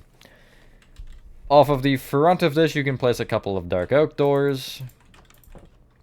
And then above them, a couple of dark oak trapdoors, or I guess one trapdoor per block that'll be, again, opened up against the, I guess, level of the door. Cap that off with dark oak slabs. Now, come to the back right-hand corner for this next step, and you want to count back diagonally to the left by 1. Moving up, you will place 2 end rods and then a stripped birch wood. In front of the bottom end rod, you will place 2 barrels, which I actually have facing into the end rod like this. And then you'll bring the front barrel up by 1, which I also have facing that way. So you essentially, from the front of the room, you will see the more planky looking texture of the barrels. From the back more barrel, you'll place a nether brick slab back diagonally left by 1. From that slab, you'll count forward 2 and left 1 and place another nether brick slab. And then from there, you'll place a mangrove plank back diagonally left by 1. And then you can bring it left by 1. Clear your inventory and get out. Cyan carpet. Oak planks. Yet again, the chiseled bookshelves and books, which I'm just going to go into the kitchen and do a little yoink. And from that point, you will also want beehive, oak slab. Oh, I'm not going to know the name of this one. Waxed, weathered, copper grate. And that should be everything, I think. Yeah, there is the hatch in the ceiling, but we'll do that when we make the ceilings. Because I'd said so, I guess. I don't really know. Anyway, to the right of each of these bottom barrels, you will place a couple of oak planks. Oh, Lord, I forget that happens. On top of each of those, you'll place 3 chiseled bookshelves facing left.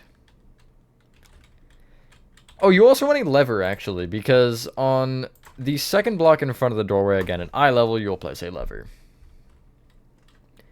In the front right-hand corner, you want a chiseled bookshelf facing into the wall. Above it, a beehive, and also left of the bookshelf, another beehive.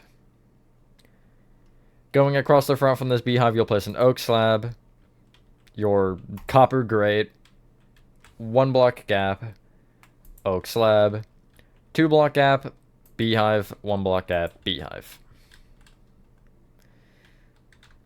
For the cyan carpet, you want to, from the back nether brick slab, you'll place 3 cyan carpet to the left. Then go forward diagonally left 1, forward 1, forward diagonally right 1, right by 3, and then you'll fill in a little bit of like spacing kind of in the middle like so. Before we clear our inventory, let's get out mud brick walls, actually. I almost forgot about this. And they're really all around this closet here. Just to the right of this like row of trapdoor, the top row of trapdoors, you will break 3 white concrete and place mud brick walls. And also to the left of the dark oak slabs here at the top, you'll break 2 to the left and then 1 up. And again, you may want to coat the back of these that aren't actually visible from the back with something. I'm just going to go with oak planks. Now to actually confirm if there's anything going on in this next room to the right. There is a chiseled bookshelf thing and an oak slab, so we can knock those out. Get out a birch button, or birch buttons real quick.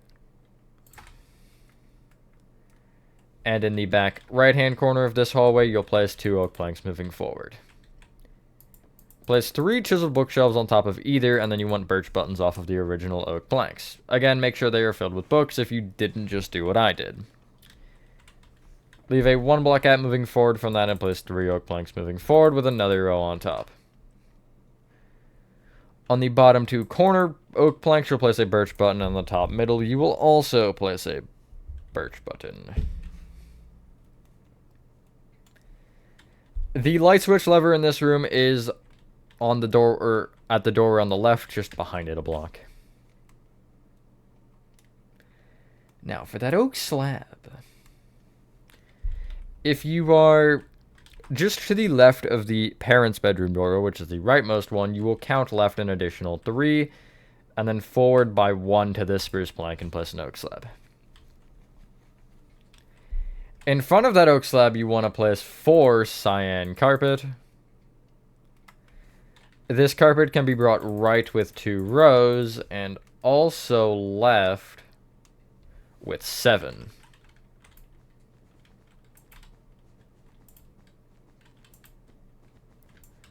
Just like so.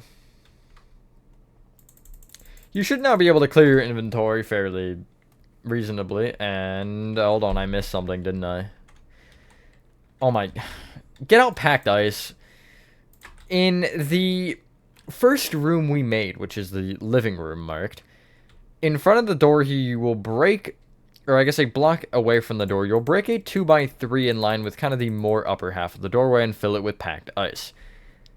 I just kind of remembered this because there's a mirror in the room that we're making now, and I was like, wait, I didn't make the mirror earlier, did I?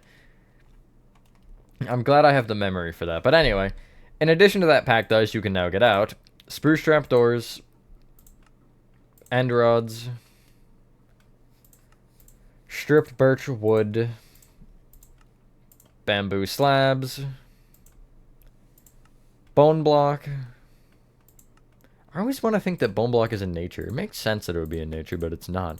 Oak leaves. And we'll go, what? Strip spruce wood? And the spruce buttons. Sure, why not? In the back left-hand corner of this room, you will place 3 packed ice all on top of each other. Place a spruce trap door on top, and also spruce trap doors open up against the front half of the ice.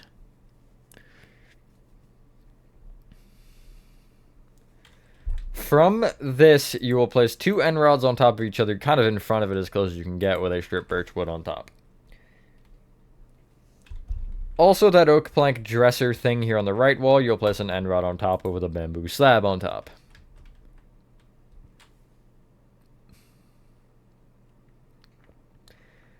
There are 2 bone block oak leaf things. There's one in the front right-hand corner, again, bone block with oak leaf on top. And there is one just on the second block in front of the doorway here on the left. So it'll be essentially the 3rd plank back. Along the front wall going left to right, you will leave these first 2 spruce planks open and then place 3 sideways strip spruce going right from that. Gap of 1, and then 5 sideways strip spruce right of that. And you can bring just all of that strip spruce up an additional row. On the one that is 5 long, you will take the 2nd and 4th rows of strip spruce and place spruce buttons off the, I guess, back. And on the 3x2, you'll just place spruce buttons off the back of all of it. Back onto the back wall, just to the right of Oswald's room, you will place 4 strip spruce wood moving to the right that face right and to the left. Bring it up with an additional row, and this time you will place just off of the far left and far right rows of strip spruce wood the spruce buttons.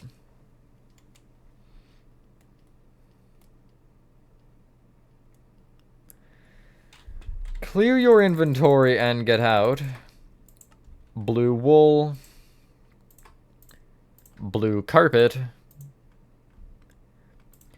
smooth sandstone stairs, smooth sandstone slabs, lightning rod, mud brick walls, dark oak doors, dark oak trapdoors, and dark oak slabs. So, for one, we'll start with the dresser thing that we're just looking at right now. You will take the leftmost middle up strip spruce wood, which is this one, and break it and replace it with a blue wool.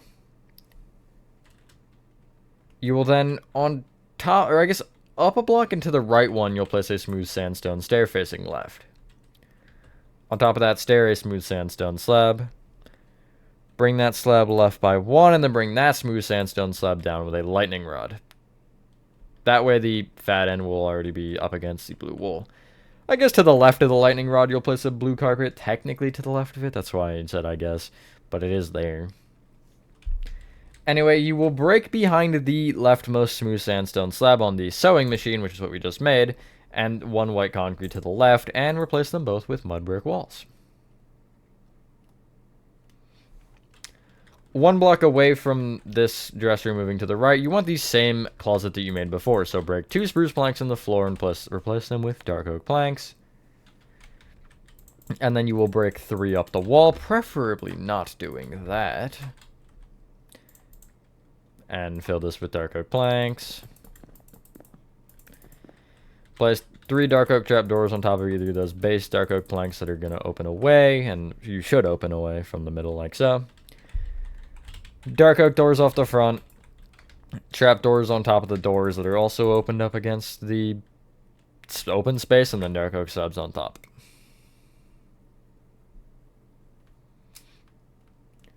From this point, you can clear your inventory once again and get out a mangrove slab,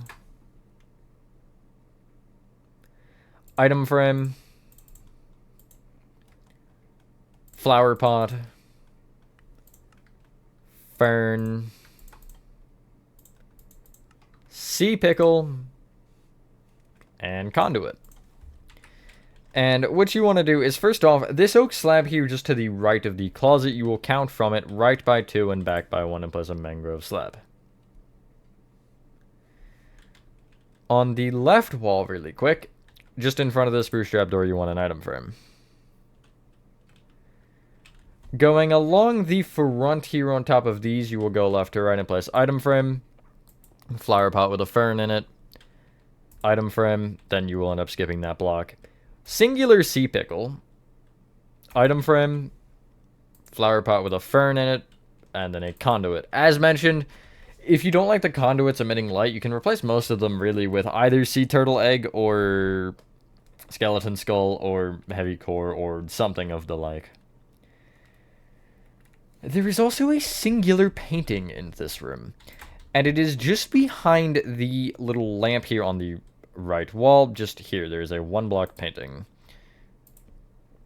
which I have it as a little teacup guy in case you really care. That doesn't matter, whatever. There's another room done. Now we have 3 left, because frick the attic still. So we're going to do Oswald's bedroom before the other bedroom, and you want to, it's the back, or the leftmost of these 2 rooms. You want to start off by getting out dark oak slabs, dark oak stairs, dark oak trapdoors, dark oak doors, glass, stripped spruce wood, oak buttons, and we'll go mangrove slabs and mangrove stairs. So you want to start from the front left-hand corner of Oswald's room, and you want to start by counting right by 2 and place a dark oak plank. You will then bring it right with 4 upside-down dark oak stairs that face towards the back of the room, and then another dark oak plank. From the original plank that you placed, you will count back by 2 and left by 1 to this spruce plank and place a mangrove stair there facing back. Behind it, a mangrove stair facing forward. Place a mangrove plank left of either stair and then a slab on top of either plank. Just to the left of those slabs, you will break the white concrete in the wall, and you will also break an additional one in front and 2 behind. And then you can also break 2 rows up from what should be a row of 5. Place a row of dark oak slabs in the bottom of this gap, and then you will end up filling in the rest of it in with glass. I didn't really take any measurements to block off this window. I did put dark oak around the edges of the glass here just to make it look like it actually is clinging to something. But I didn't actually cover this up in any way, shape, or form, although I would recommend doing so because you have, I believe, the attic overhanging here as well. Well, kind of. But yeah, this is the window I mentioned that should probably be that window, but you can see that's just not happening. Even if I happen to make each room off in size, it still wouldn't work that way. Anyway. Back left-hand corner of the room, you want to go forward and place 2 strips spruce wood that are sideways. Thanks. Place another row of sideways strip spruce on top, and only on the front half you will place oak buttons off of the, well, right side. Then off of the, hold on, I need night vision on my other account. Off of the back right-hand corner, there we go. Off of the back right-hand corner, you want to go front to back and place 2 sideways strip spruce. Gap of 1, I'll place a stair for a placeholder. 4 sideways strip spruce, and then you'll go all the way forward, and in the corner, you will end up coming left of it with 3. So you'll have this setup. And then you just bring all the strip spruce up with an additional row of itself. Just like so. Off the left of the 2x2, it's just all oak buttons. Off the left of the 4x2, it's just the middle 2x2 is oak buttons, and then this front one is literally nothing going on. It's kind of lame. There is a mangrove... 2 mangrove slabs that we can place, it appears, unless... Oh, there's also... I almost forgot about that. That's fun. So, head back to the back left-hand corner, and essentially from this little, like, gap here, where the buttons are not, or where the buttons are missing, you will count right by 2 and place going up 4 dark oak planks. Bring that right with an additional row of dark oak planks. And then you'll leave a 1 block gap and do the same thing again. Place dark oak doors off of the kind of bottom of these dark oak plank walls, and then in front of the top 2x2 you'll place dark oak trapdoors opened up against it. You will then leave a 2 block gap moving right from this end one, and specifically in the gray terracotta you will break 3 rows and fill it with dark oak planks. And I'm going to do it 3x2. You technically only need the top row, but bottom row will, I guess, be cool to have. Do I let the inventory management gremlin inside of me take over? I actually don't think I'm going to. Yeah, I'm not gonna. I don't think it's logical to. So, come back to the front left, and we're just going to kind of start peppering things out, mainly along the front wall to start, and then we'll just work around as we feel like it. Get out. Top snow. Mangrove roots. Prismarine wall. Hey, look, it's back. What did I even use it for? I forget already. It's been like a day or 2. Spruce trapdoors. End rod. Stone pressure plate. Red nether brick wall. Birch button. And spruce stair. Fun story that literally only gets like this desk here done. So starting from the front left hand corner, you will place going just right. Top snow. Mangrove root. Then on top of this dark oak plank, it'll be prismarine wall. Gap of 1. Spruce trap door. Gap of 2. End rod with a stone pressure plate on top. Count right 1 where you'll be back on the floor, and you'll place a red nether brick wall. Right of that, a birch button. Behind where the spruce trap door is, and to the right a block, you'll place a spruce stair facing forward.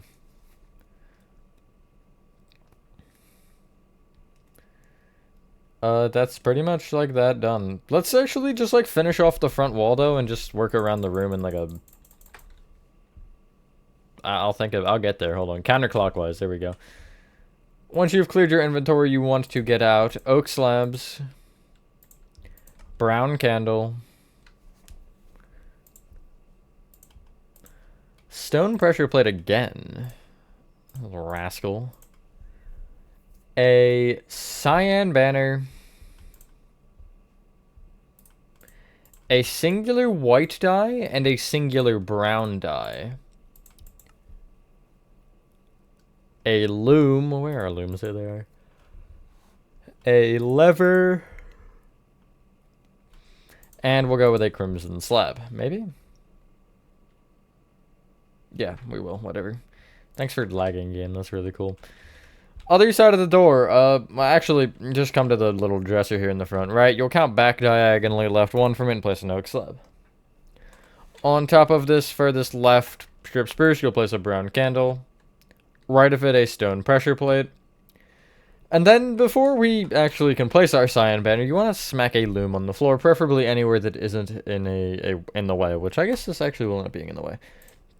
Place your cyan banner in your white die, and you want to do the diagonal line from top right to bottom left, which is white bend sinister. Then put in your brown die and do the border, which is, well, literally just said, it's just called border, I guess, or border. I would say that is border, but and maybe that's just weird. I don't know. Anyway, I guess off of the corner of the wall by one, you'll place a brown banner on the third block up. So if you stand in front of the mirror, you can only see like your head pretty much. Although I guess you can't see anything because, well, it's not actually a mirror, it's a lie. Below the bottom half of the banner, behind it, not below it, you'll place a lever. And then on the back half of this like long dresser, you'll place a crimson slab. Clear your inventory and get out dark oak fences, dark oak trapdoors, birch sign, mangrove slab yet again, brown carpet. Why did I go in there for carpet? Cyan carpet, white carpet, item frame, and paper. Alternatively, you could use a banner pattern, actually. They kind of work nicely for paper. So, on the back right-hand corner strip spruce, which is this one, you'll place a dark oak fence. Off of the left of it, you'll place a dark oak trapdoor opened up against it. One block out from the bottom of that, you'll place going up 3 dark oak fence, like so. Off the left of the middle fence, you'll place a birch sign. And I guess technically speaking, below that birch sign, you'll place a mangrove slab. From that mangrove slab, you'll count forward by 2 and place a item frame with a paper in it. Then from that, you'll count left by 2 and place a white carpet with another one in front. And then from that, you'll count forward 1 and right by 3 and place a brown carpet with a cyan carpet in front. Next set, clear your inventory as per usual and get out. Spruce stairs, end rod, bamboo slab, cyan terracotta, yellow terracotta, oh god, top snow, dark oak stairs, dark oak slabs, and we'll go with a creeper head, why not? So, directly left of this front white carpet here, you'll place a cyan terracotta. You'll bring that then left with a yellow terracotta and another cyan. You will connect each of these 3 blocks back with alternating blocks between yellow and cyan. So you have a cyan here on the left, you go back with a yellow, cyan, yellow. And then on the middle one, it'll just be cyan, yellow, cyan. Off of the left and the right back blocks here on this, what is the bed, you'll place 3 top snow on top of each other. And then on the middle, you'll place 4. In front of the middle one, you'll have a dark oak stair with a slab on top. This is, I think, a Freddy plush? I think. My brain is telling me that it's a Freddy plush, but I could be entirely wrong on that. Anywho, off of the right side of the bed, you will place 2 upside down spruce stairs facing into the wall from this back corner. These are going to be really annoying to place. That's good enough. And then you'll bring them forward with upside down spruce stairs that face forward. On the back left-hand stair, you'll place an end rod with a bamboo slab on top. There are like 18 different lamps in this build. Not really. I mean, there's a lot of lamps, but most of the designs are the same thing. Anyway, between the two, like, closets here, you'll place a creeper head that is a block forward, so it's technically in between the dark oak doors rather than the planks. So, I think that's, like, pretty much everything other than this back corner. And a bunch of paintings and texturing and stuff. But those aren't huge deals. Clear your inventory and get out this time. A lot of repeats in this set, get ready. Mangrove slabs. Acacia slabs. Crimson slabs. Crimson stairs. A beacon. Item frames. Nether brick slabs. Mud brick walls. And we'll go light gray concrete powder, why not? And that'll get us everything in this room but the paintings. And a shelf. I missed a shelf. I'm so sad. Oh, and the carpet. I also missed that. Well, you know what? It's fine. We'll figure it out when we get there. On top of the right half of the right closet, you'll place a nether brick slab. In front of the, or I guess to the right of the back half of this, good lord, dresser in the back left-hand corner, you'll place a crimson stair facing right on the bottom half with a crimson slab on top. From the stair, you'll go forward diagonally right with a mangrove slab with an acacia slab in front. Off the front strip spruce, you'll place a beacon on top with an item frame off technically the front and back of it, but they're up against the wall. This is the lava lamp with just a couple of empty picture frames, I think, either side. At least I'm going to assume they're empty. Anyway, we'll start with the light gray concrete powder texturing because it's a little bit different, I guess. Starting from the top left-hand white concrete, you will count right by 2 and break this white and the 2 to the right of it. This far right one, you'll break 1 additional one below, and this, I guess, middle one of the row of 3, you'll break 2 down from. You will then leave a gap of 4, so count right an additional 5 from all of that along the top and break 2 more white. Break 1 below the left, and then you'll kind of do the same thing in the back right-hand corner, except I guess the right one is where you break under. Like so, and then you can fill all that in with light gray concrete powder.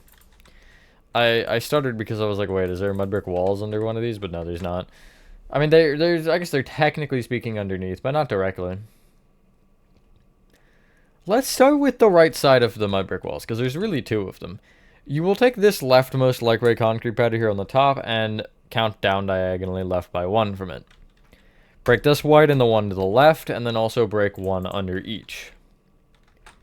From the bottom left-hand corner, you will break both left and below that singular block, which will give you this shape, which you can then fill in with mud brick walls, and as mentioned, you might want to back it with a block. I don't really have anything right now. I'll just use nether brick subs, whatever.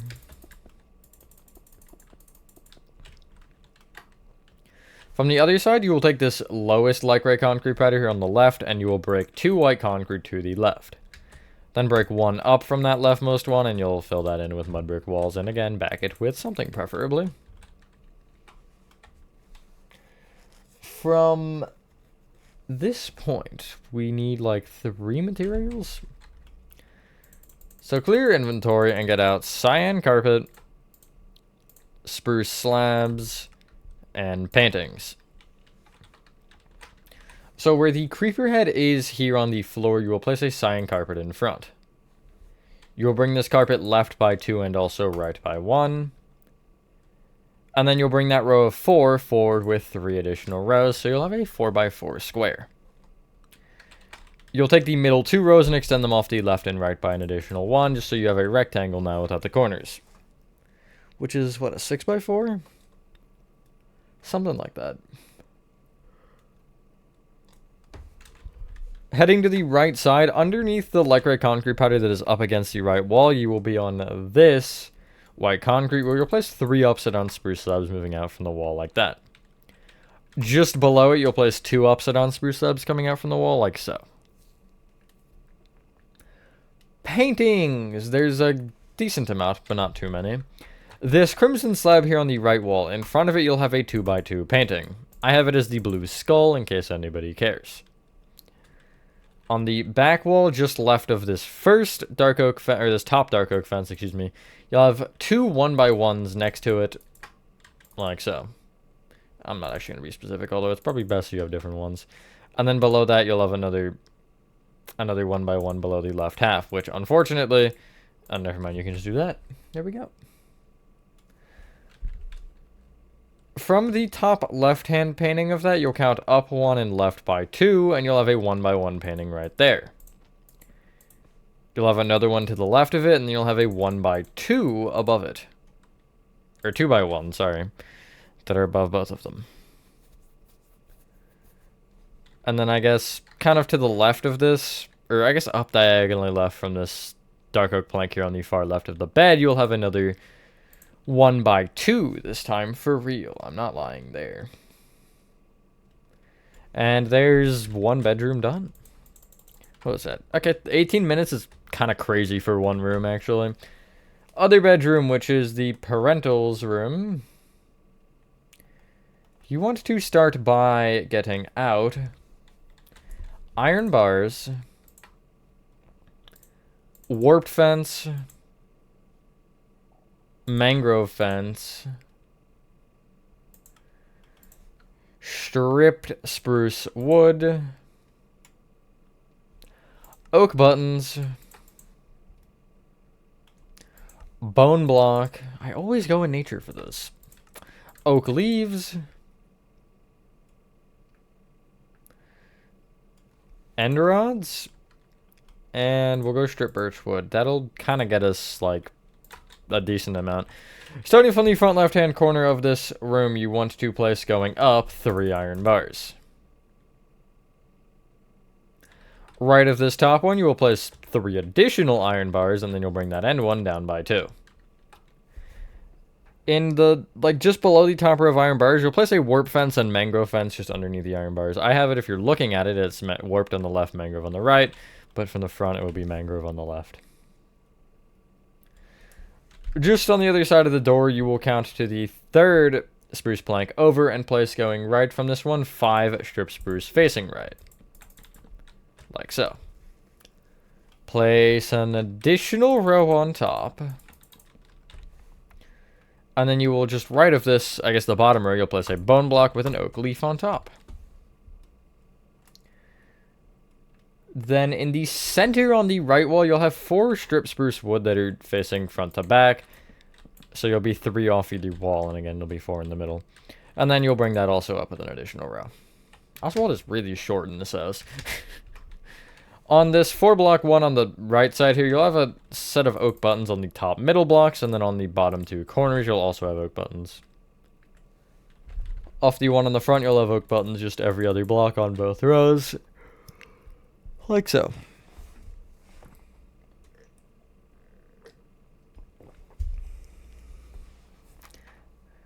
Oh, there's actually 2 lamps that are identical. How strange. Of course they're not in line though, why would they be? Front right hand corner, you want to start by counting left by 1 and place 2 end rods moving up with a strip birch wood on top. You will trace that straight back to the back wall and then count left by 1 and do the exact same thing. And that's pretty much all we can do. Never mind, there's one more thing. Haha, there's always one. From that lamp that you made on the back wall, you'll leave a 2-block gap moving left and place 2 sideways strip spruce left of that. This one is spruce buttons off of the front, so we'll just kind of ignore anything for now. But left of that, you'll break 4 white concrete in the wall and also a row above. Whoopsies.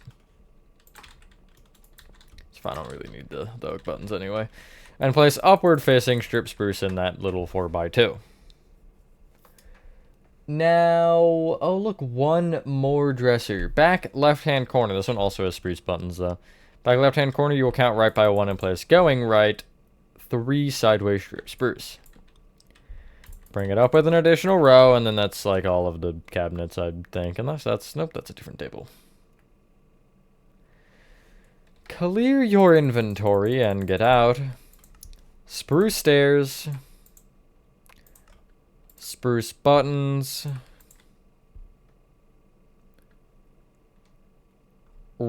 red candle, black candle, end rod again, they're always back, bamboo slabs, dark oak trapdoors, and oh my god, like what, just, I don't particularly enjoy this. Packed ice, and we'll go spruce trapdoors, why not? So on the one cabinet we just made here on the left, you want to place off of the top left strip spruce a spruce stair facing right, and off the top right a stair facing left. In between them, you'll place a spruce stair facing back. Off the bottom half of this cabinet, you'll place spruce buttons off the left and rightmost block. Leave a 1 block gap moving right from that, and you want the same table from Oswald's room. That weird 2x2 with the spruce stairs facing backwards. Again, this is going to be really annoying to place. I'm actually going to start with the ones that face forward. Like so. Off the back right block, you'll place an end rod with a bamboo slab on top. And then off both front blocks, you'll place dark oak trapdoors opened up against the back half of the block.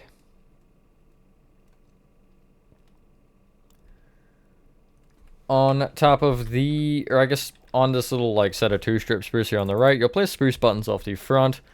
On top of the left block, a red candle. On top of the right block, a black candle.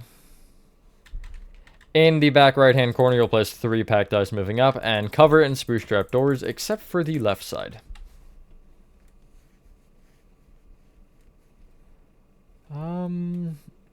You want to break 2 rows of your white concrete wall above this like dresser here on the right wall. And you'll place dark oak trapdoors along the bottom and top of this gap. You can then clear your inventory and get out. Glass. Dark oak slabs, I suppose. White banners. Just like I'm thinking here. Light gray carpet. Flower pots. Item frames. Painting. Cyan wool and top snow. And first off, just behind these dark oak trapdoors, I'd place, or I guess to the right of them, I would place glass and surrounding dark oak planks again as you did before. As mentioned, I didn't really take any other measures, but this window isn't as bad because it kind of does just, at least in my world, it looks off into the horizon, which is something. Can't really see much from it, other than that wall there, but that basement should be lower anyway. I just, like, didn't worry about it for a couple reasons, but anyway. On the white concretes above the, like, front and backmost blocks of the window, you'll place a white banner with another one outside of each one, which is forward on the front, back on the back. And then from those end banners, you'll place 2 more white banners directly below, giving you this. On the middle 2 bottom dark oak trapdoors, you'll place item frames, which again, you'll need a crouch place for those. On the, like, front dresser here, you'll go from this perspective left to right, but it's technically right to left. And you'll place item frame here on the wall, 2 flower pots, and then a light gray carpet. Now, on the back wall here, where you have this strip spruce embedded into the wall, you will take each of these bottom 4 strip spruce and bring them out with 5 cyan wool each.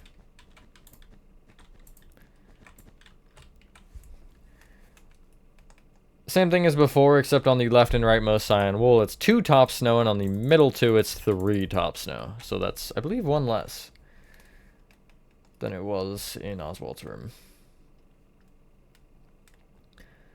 Paintings. There's not many. Actually, we'll do shelves first, and then we'll do paintings. On the, to the back, or I guess, yeah, on the back wall, on the right side where you have this lamp, you'll place a dark oak slab directly on top of the strip birch. Bring it left by 2, and then place another row of dark oak slabs on top, with making sure you have that half a block gap. You'll pretty much mirror this on the other side, except it's above the dresser here on the left, so there's a full block gap, and then it's just the 2 rows of 3 again. In the front left, behind this kind of top corner iron bar, you'll place 2 upside down dark oak slabs behind it. From that end one, you'll actually count back by 2 and up by 1, and this is where you can place your 4x2 painting, which I have it as the ninja dudes fighting karate, whatever it is. Just above the head of the bed, you'll count up a block, and you'll have a 2x4 or 4x2 here, and I have it as actually that one. I don't know what that is, but it's there. And finally, for the paintings, just left of this top strip birch, you'll have a 1x1.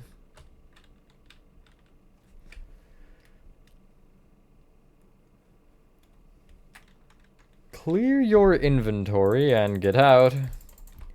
Mangrove stairs. Mangrove door. Mangrove trapdoors. White carpet. Brown carpet. A lime banner. Lever. And we can actually start on the ceiling, I think, in this room. So, stripped jungle wood and polished deep slate slabs. That should be the room done, unless I'm missing something obvious, which I don't think I am. Just behind the bottom half of the painting here on the left wall, you'll place a lime banner. And just below the front half, you'll count down by 2 and place a lever there. From the front of the bed here, you want to, off the left and right, you'll place a white carpet and then a brown carpet. Bring the brown carpet on either side forward with 2 white carpet and then another brown. Connect the browns together with more white carpet and then fill in the middle of this carpet in with more brown carpet. From the brown carpet here on the back left, you'll go back diagonally left with a white carpet. Head to the lamp here on the, lamp thing, whatever, words, on the front wall, in the front right, and you'll kind of go back diagonally left from it and place a mangrove stair facing back. You'll have a mangrove trapdoor off the sides of it opened up against it, and then a mangrove door behind it. For the roof, you want to start from the top left-hand white concrete on the, we'll say left wall. And you'll count back by 2 and place a full row of stripped jungle wood going left to right across the room. You'll then leave a 2-block gap and do the same thing. And a 2-block gap and do the same thing. There's some sort of cross-beaming going on here. It's really hard to see, but I just decided to make it like this. And then I filled in the middle of it in with upside-down polished deep slate slabs. If you care about lighting, you have to layer these with blocks. You can actually see over there I have them all layered. Because, yeah, it's just important. But as far as ceiling lighting, this room has none. I believe there's like 1 or 2 rooms that do. And that's not one of them, I can assure you that. So, I'll just kind of hit you with a quick thing. So, filling, we'll just start with actually the back 2 rows here of the ceilings, in with upside-down polished deep slate slabs, which would be Oswald's room and the 2 hallways. The front we'll save for last, because I know the front has got some weird things going on. Also, side note, we will have to break into the ceiling in the 1 hallway for the attic, but that's just fine and doesn't really make a huge deal necessarily. It's like 4 blocks.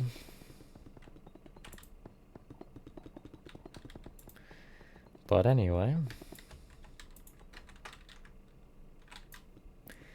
Anything I want to say? Not really. Probably after Freddy's, you might not see any more into the pit for a bit. Oh, nice rhyme. I don't really see any, I don't really have any crazy plans on anything else yet. I have the screenshots to make the school, but I just haven't gotten to it. I've been busy, and also, I made DJ Music Man. That was my most recent, like, tutorial-related build, and that was a pain. That took me, like, a full day to get right. Which isn't, granted, crazy, but, you know, it is longer than I would like. Watching the frame rate, it looks weird on OBS. But I don't know if it actually is or if it's just OBS little mini player saying nah. Game runs fine for me always. Sometimes I think OBS is goofy. Anyway, there you go. Now, for the front set of rooms, mainly I did it this way because I just... Yeah. So, yeah, each room, I believe, has something going on with lighting.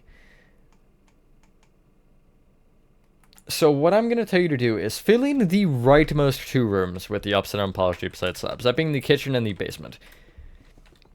The dining room is just entirely different, and the living room, or I guess the entrance room, has a different ceiling material.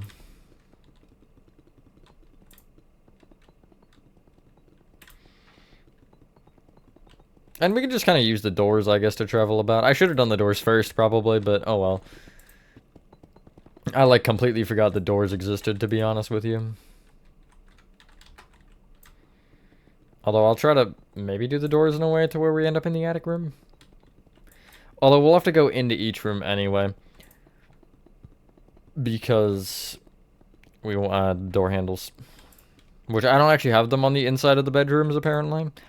Discovered that while I've been recording this, but I'll show you where they are, because I think I have it on the front side of the door, just not the back side. Not that I guess it's a huge deal, because whatever. Okay, I would just clear your inventory, honestly, and get out. One sec. Stone slabs. Diorite slabs. Gray concrete. Dark oak slabs. Nether brick fence. Lanterns. Polished deep slate slabs. Oak planks, and bamboo buttons. So we will actually start with the lights in the basement and kitchen. So we'll start with the basement because, yes. First off, get in there. That would probably be smart.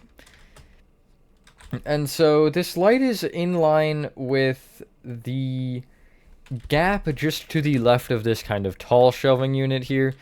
And it is the 5th slab forward. So 1st, 2nd, 3rd, 4th, 5th, which you'll break and place a nether brick fence with a lantern below it. I would place a polished deep slate slab or block above it, just so you don't have a gap there. But I'll worry about that in a minute. Because we also have to add the kitchen light, which we'll need to do the same thing for. So the kitchen light is just one block to the left of the end of the cabinet, which should be here, and again it is the 5th one out. Same thing. I don't believe there's a light in the main room. No, there's not.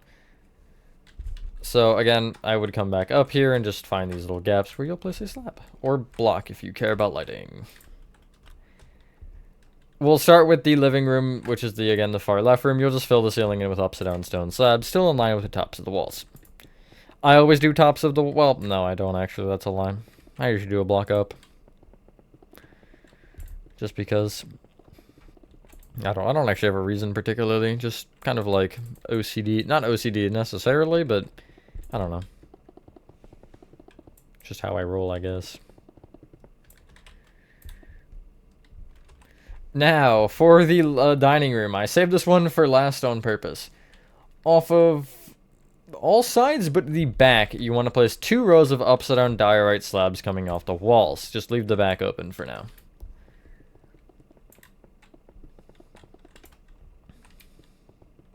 Oh, perfect. Like so. You will then place 1 row off the back, and you will fill in the middle rectangle with gray concrete, I guess half a block up technically, but it's above the height of the ceiling, that's all you need to know. Don't lock yourself out here, because I definitely would. And then in the middle row of gray concrete, which should be the 4th one in, either counting from the front or the back, you'll place a row of dark oak planks going across the full gray concrete gap. And then if you head to the 2nd dark oak plank in on either side, you'll place an upside-down dark oak slab both in front of it and behind it. And then you'll do it again in the middle, which should be 3 blocks, or it should have a 3-block gap between each of them. Speaking of 3-block gaps, you will end up having a 3-block gap between nether brick fences, except the middle of that gap is in the very middle here, so you'll just count left 2 and also right 2. Place nether brick fence with a lantern below. I don't know why they decided to do this, but it's fancy, I guess. Okay, so every single door wants to be filled in with oak planks, or every doorway. Now, I would get rid of your polished deep slate slabs and get out spruce slabs, because most of these doorways are 2 blocks, which is fine. In the left half of each doorway, you'll place upside down spruce slabs at the top. The right half is where you will fill it in with oak planks. And then same thing here, if it's well, all of them, I guess, going front to back or 2-layer stick. Front row is upside down spruce slabs, back row is where the oak planks go. If it's 1 row, just ignore the slab part. Now, if you want door handle directions, I'll start from the dining room here. If you are in the dining room, where am I? I'm not in the dining room, I can tell you that. If you are in the dining room, the door to your left will have the bamboo button on the back half at eye height. The door on the back wall will have it on the right side, I think? No, left side, I lied. I kind of guessed and guessed wrong. The door to your right will have it on the back half. And then if you move into the kitchen, make sure that you have it also on the back half here. Right? Yeah. Make sure you do it double-sided on each door. Did I do it double-sided on this door here? I think I did. Yeah, I did. Let's do this one. Oh, never mind. I did do that one. Haha. I thought I didn't. God, brain cells moment. The back door here from the kitchen is handle on the left half. So I'm just going to do that. The basement one is back half. Hold on 1 second.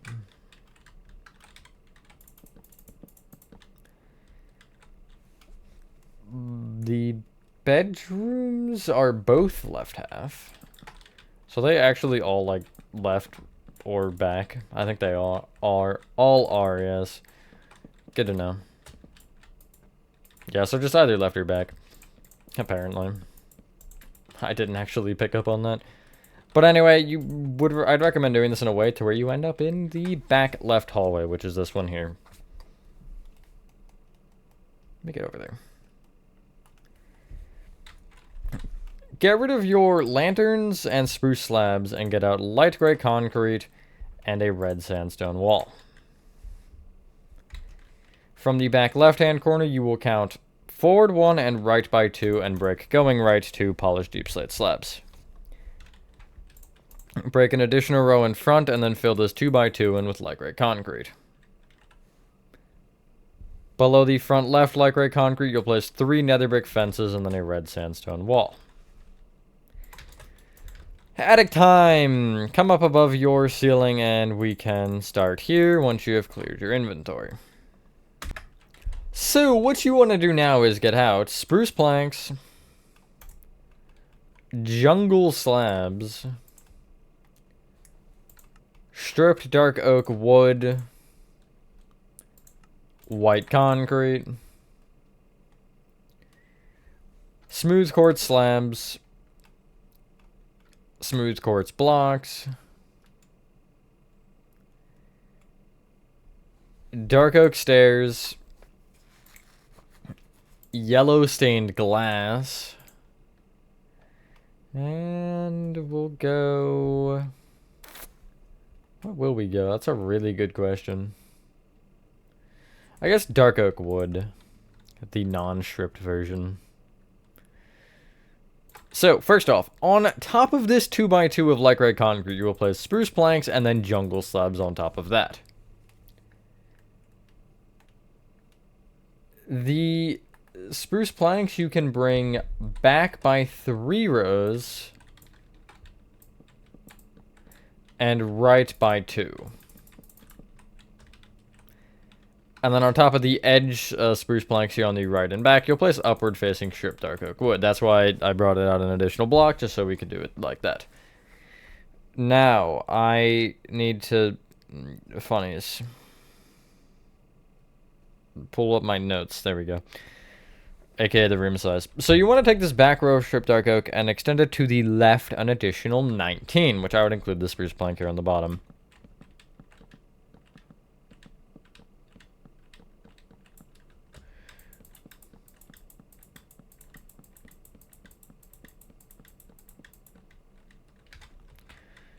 And then also off of the front of this row where you have 5, you will place an additional 8 moving forward.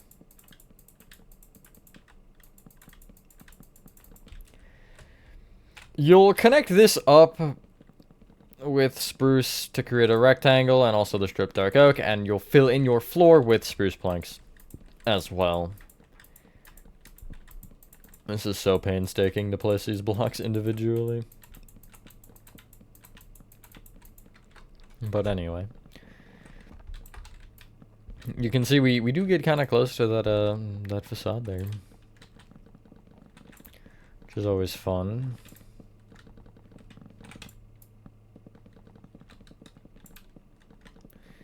Anyway. Just like so. That's pretty much the base we're going to work with here. A nicely sized room. So, you want to take the full left and right walls and place 2 rows of white concrete on top of them. Corners included.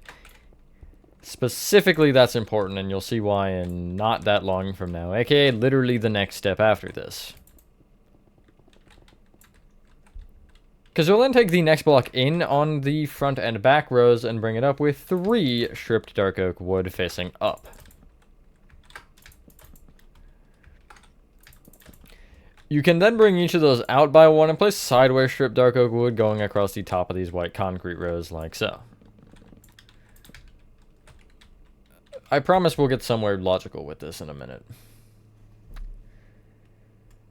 You'll then go in from the bottom stripped dark oak woods on each corner and place 3 white concrete and make it 2 rows tall and just kind of stop there for a second. We're doing this in weird segments because of the way that the wall pattern works. Then, inside of that, you'll place, moving up, 7 stripped dark oak wood.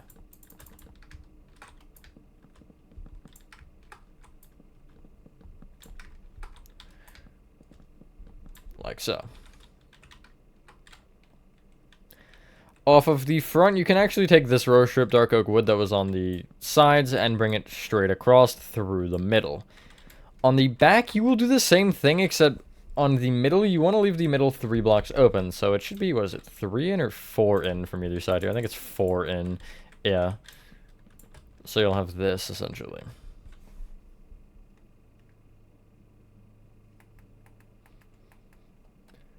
You'll then take the stripped dark oak wood corners here, or I guess each of these up points, and bring them up by an additional 1, and then connect them all together to create a rectangle. Unless it's a square, but I'm like 98% sure it's not a square unless just the odds happen to line up. That is actually really square. Hold on. 3, 4, 5, 6, 7, 8, 9, 10, 11. 1, 2, 3, 4, 5, 6, 7, 8, 9, 10. Wow, it's a square. Okay.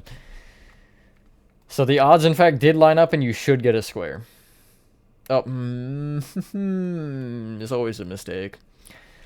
Ignoring that, it's on the original build. It has nothing to do with this. I've done this right. Off of the sides here, these stripped dark oak wood rows here on the left and right, you'll place a row of upside down smooth quartz slabs inside of them. You'll then go up from those with a row of smooth quartz blocks. And then in with a row of upside down smooth quartz slabs. Up with a row of blocks. In with a row of upside down slabs. And you will keep doing this, and you'll have an interference here with this row of stripped dark oak, where it'll end up essentially, I guess, impersonating a row of smooth quartz. They don't suspect the thing, so just place a row of upside down slabs inside of it. But yeah, just keep this pattern going, and you'll end up reaching a 1 block center where it'll kind of almost dull off at that 1 block. You'll see what I mean when we get there. Basically, you should end with the row of upside down slabs, and you'll place blocks in the middle instead of blocks above. I'll show you what I mean. I just have to get up there first. I went through 3 different designs for this roof. It was horrible. Because it was originally too tall, and then I wanted to and I ended up wanting to mute it more, so I had to I think I ended up having it too short and then too tall, and then I had to just right by kind of altering the walls while also making the angle less. It was something for sure. Anyway, you'll see here, you'll place the blocks on top of the slabs and then just connect the blocks together with more blocks instead of placing upside down slabs in the middle, like so.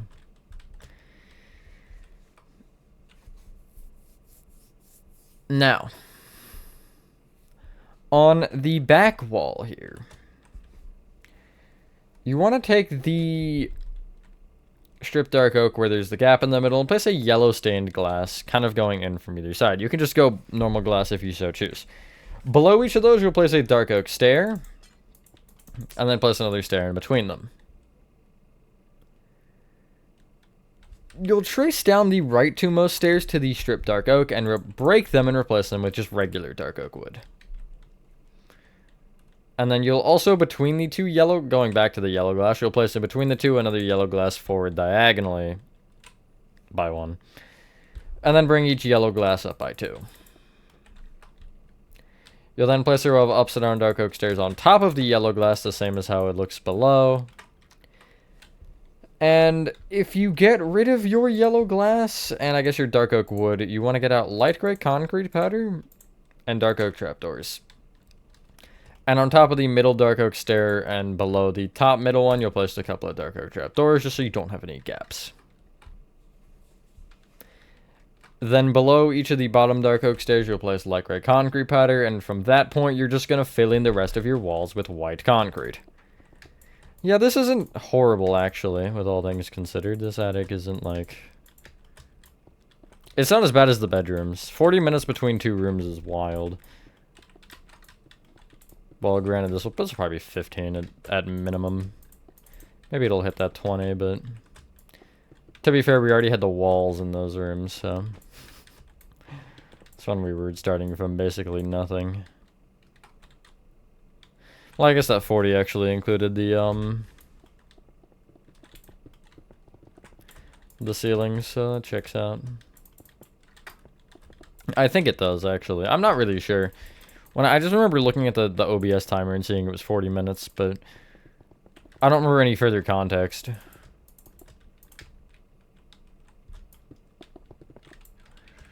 Anyway, you'll end up with this, basically, if I can ever finish. There we go. You'll end up with this.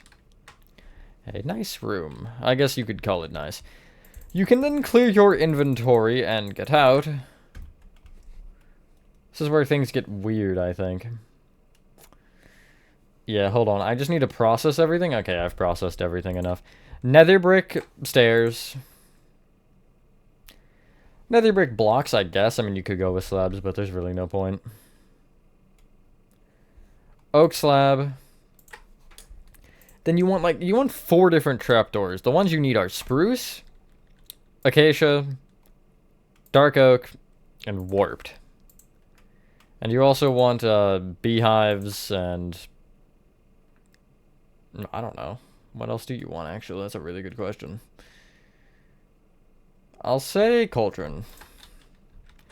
So, front right-hand corner, you want to start by counting back by 1 and break 3 spruce planks in the floor. Replace each with nether brick blocks, and then on top of the backmost nether brick, you'll place 3 upside-down nether brick stairs facing forward. On the front one, you'll place 3 upside-down stairs facing back, and then off the middle one, you'll place 3 facing left. Off of the frontmost block of this, you'll count left by 2 and place an oak slab. Left of it, a dark oak trapdoor. Left of that, a warped trapdoor. Behind that, warped, an acacia, and then to the right of that acacia, a spruce. To the left of the acacia as well, you'll place 2 beehives on top of each other. Leave a 1 block gap and then break 4 spruce planks in the floor beyond that and fill them with nether brick blocks. Similar thing, off the rightmost block, you'll place 2 upside-down nether brick stairs facing left. Off the leftmost, 2 facing right, and then off the middle 2 facing back. You'll then leave a 2 block gap, place a cauldron. Left of that, an oak slab. Left of that, a gap, and then a beehive. Oak slab on top.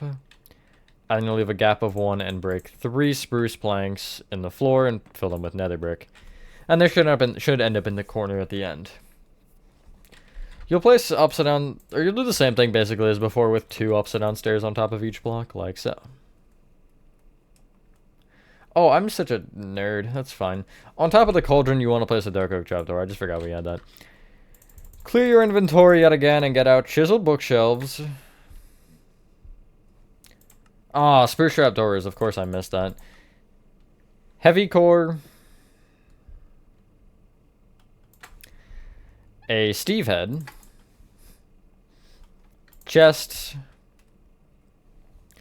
Polished basalt. Stone buttons. Cobbled deep slate walls. And, oh man, I'm gonna, like, yellow terracotta, I guess. So, first off, between the oak slab and the beehive here, you'll place a chiseled bookshelf, preferably facing into the wall. Up against the two nether brick stairs here, the upside down ones on this cabinet in the corner, or the little bookshelf in the corner, you'll place a couple of spruce trapdoors open up against it. On the rightmost stair on the top here, you'll place a heavy core. And then from that, you'll actually go to the back left-hand corner and place, moving forward, two chests facing to the right. You'll then leave a gap of one and place your Steve head kind of at an angle like so. You will then leave a 4-block gap from, or I guess from the back of the chest, you'll leave a 4-block gap and place two sideways polished basalt right of that. Bring that up with an additional row and then place stone buttons on the front. Place a couple deep slate walls on top of the polished basalt, and then to the right of the bottom one, you'll place a yellow terracotta. You can then clear your inventory again and get out item frame, leather boots, oak stair, oak trapdoor, oak signs, painting, note block, I'll get it right that time, prismarine wall, and a nether brick fence. On each side of this yellow terracotta, you'll place item frames. This is like a beach ball, I think, or it's some sort of ball. I don't know. So, these two dark oak wood that are in the back wall, you will count right by 3 from them and place an item frame with leather boots in it. From that, you'll count right an additional 1 and place 2 oak trapdoors opened up against the front half of the spruce plank they sit on. Place an oak stair in front of the bottom one and another oak trapdoor in front of the top one. This one will just kind of sit on top of the stair like so. Left and right of that oak trapdoor, you'll place oak signs with nothing on them, and again, you need to crouch place for those.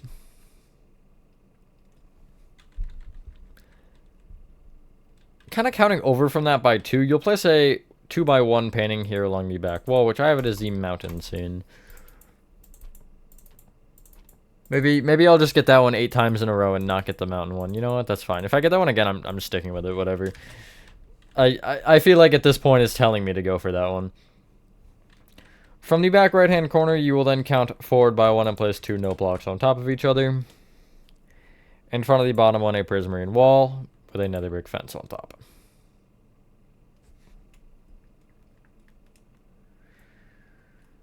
Clear your inventory once again and get out oak slabs, smooth quartz slabs, warp slabs, mud brick walls, nether brick fence, a brewing stand. This is always a weird one, but where is brewing stand? It's totally in here. There it is. Cobwebs, and that should be everything. No, brown and yellow carpet. So, okay, where do we want to... Okay. You want to come to the spruce plank in front of the Steve head, and from it you will count right by 4. Place an oak slab with a smooth quartz block to the right. Right of that, another oak slab. And then you want to go left to right on top of that and place a smooth quartz block, warp slab, smooth quartz slab. It's a little rocking horse. Behind this oak slab here, you want a brown carpet, this furthest right one, and in front of it, you want 3. You'll then go right from that front one with 8 brown carpet. And then you'll go back by 4. And you should just be able to connect back to the left. From the bottom left-hand corner inside the space, you'll place a yellow and then go back diagonally right by 2. Then go forward diagonally right 1, back diagonally right 1, and then forward diagonally right 2. Take the middle yellow and bring it forward by 1, and then fill in the rest of this with brown carpet to create your McDonald's carpet. That's not actually what it is, I just happened to recreate it to look like that. 2 more things, one of which is cobwebs. Actually, 3 more things, never mind, I can't count. On the left side here of the roof, you want to be on the row of smooth quartz slabs just below the stripped dark oak. And you want to find the 5th slab back from the front. 1, 2, 3, 4, 5. Place 3 mud brick walls going right of it. Below the original mud brick wall, you'll place 2 nether brick fence and bring that bottom one forward by 1. Now, you will head to the top of the roof and count to the 4th block from the back. So 1st, 2nd, 3rd, 4th. Going down from it, you will place 7 nether brick fence.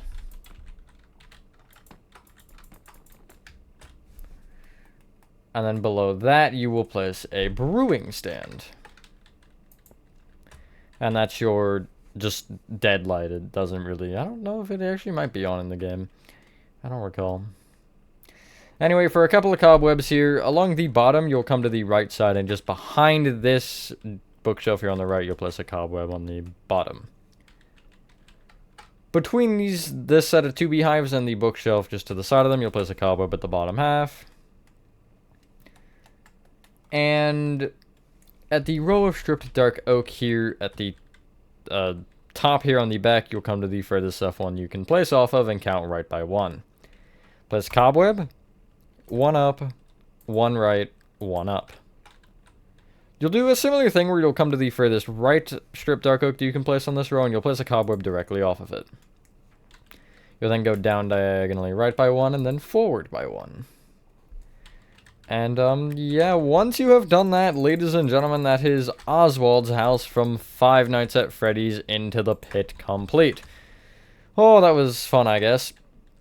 Thank you guys for watching. If you guys did enjoy this video, have a fantastic rest of your day or night, and I will see you on the next one. Peace.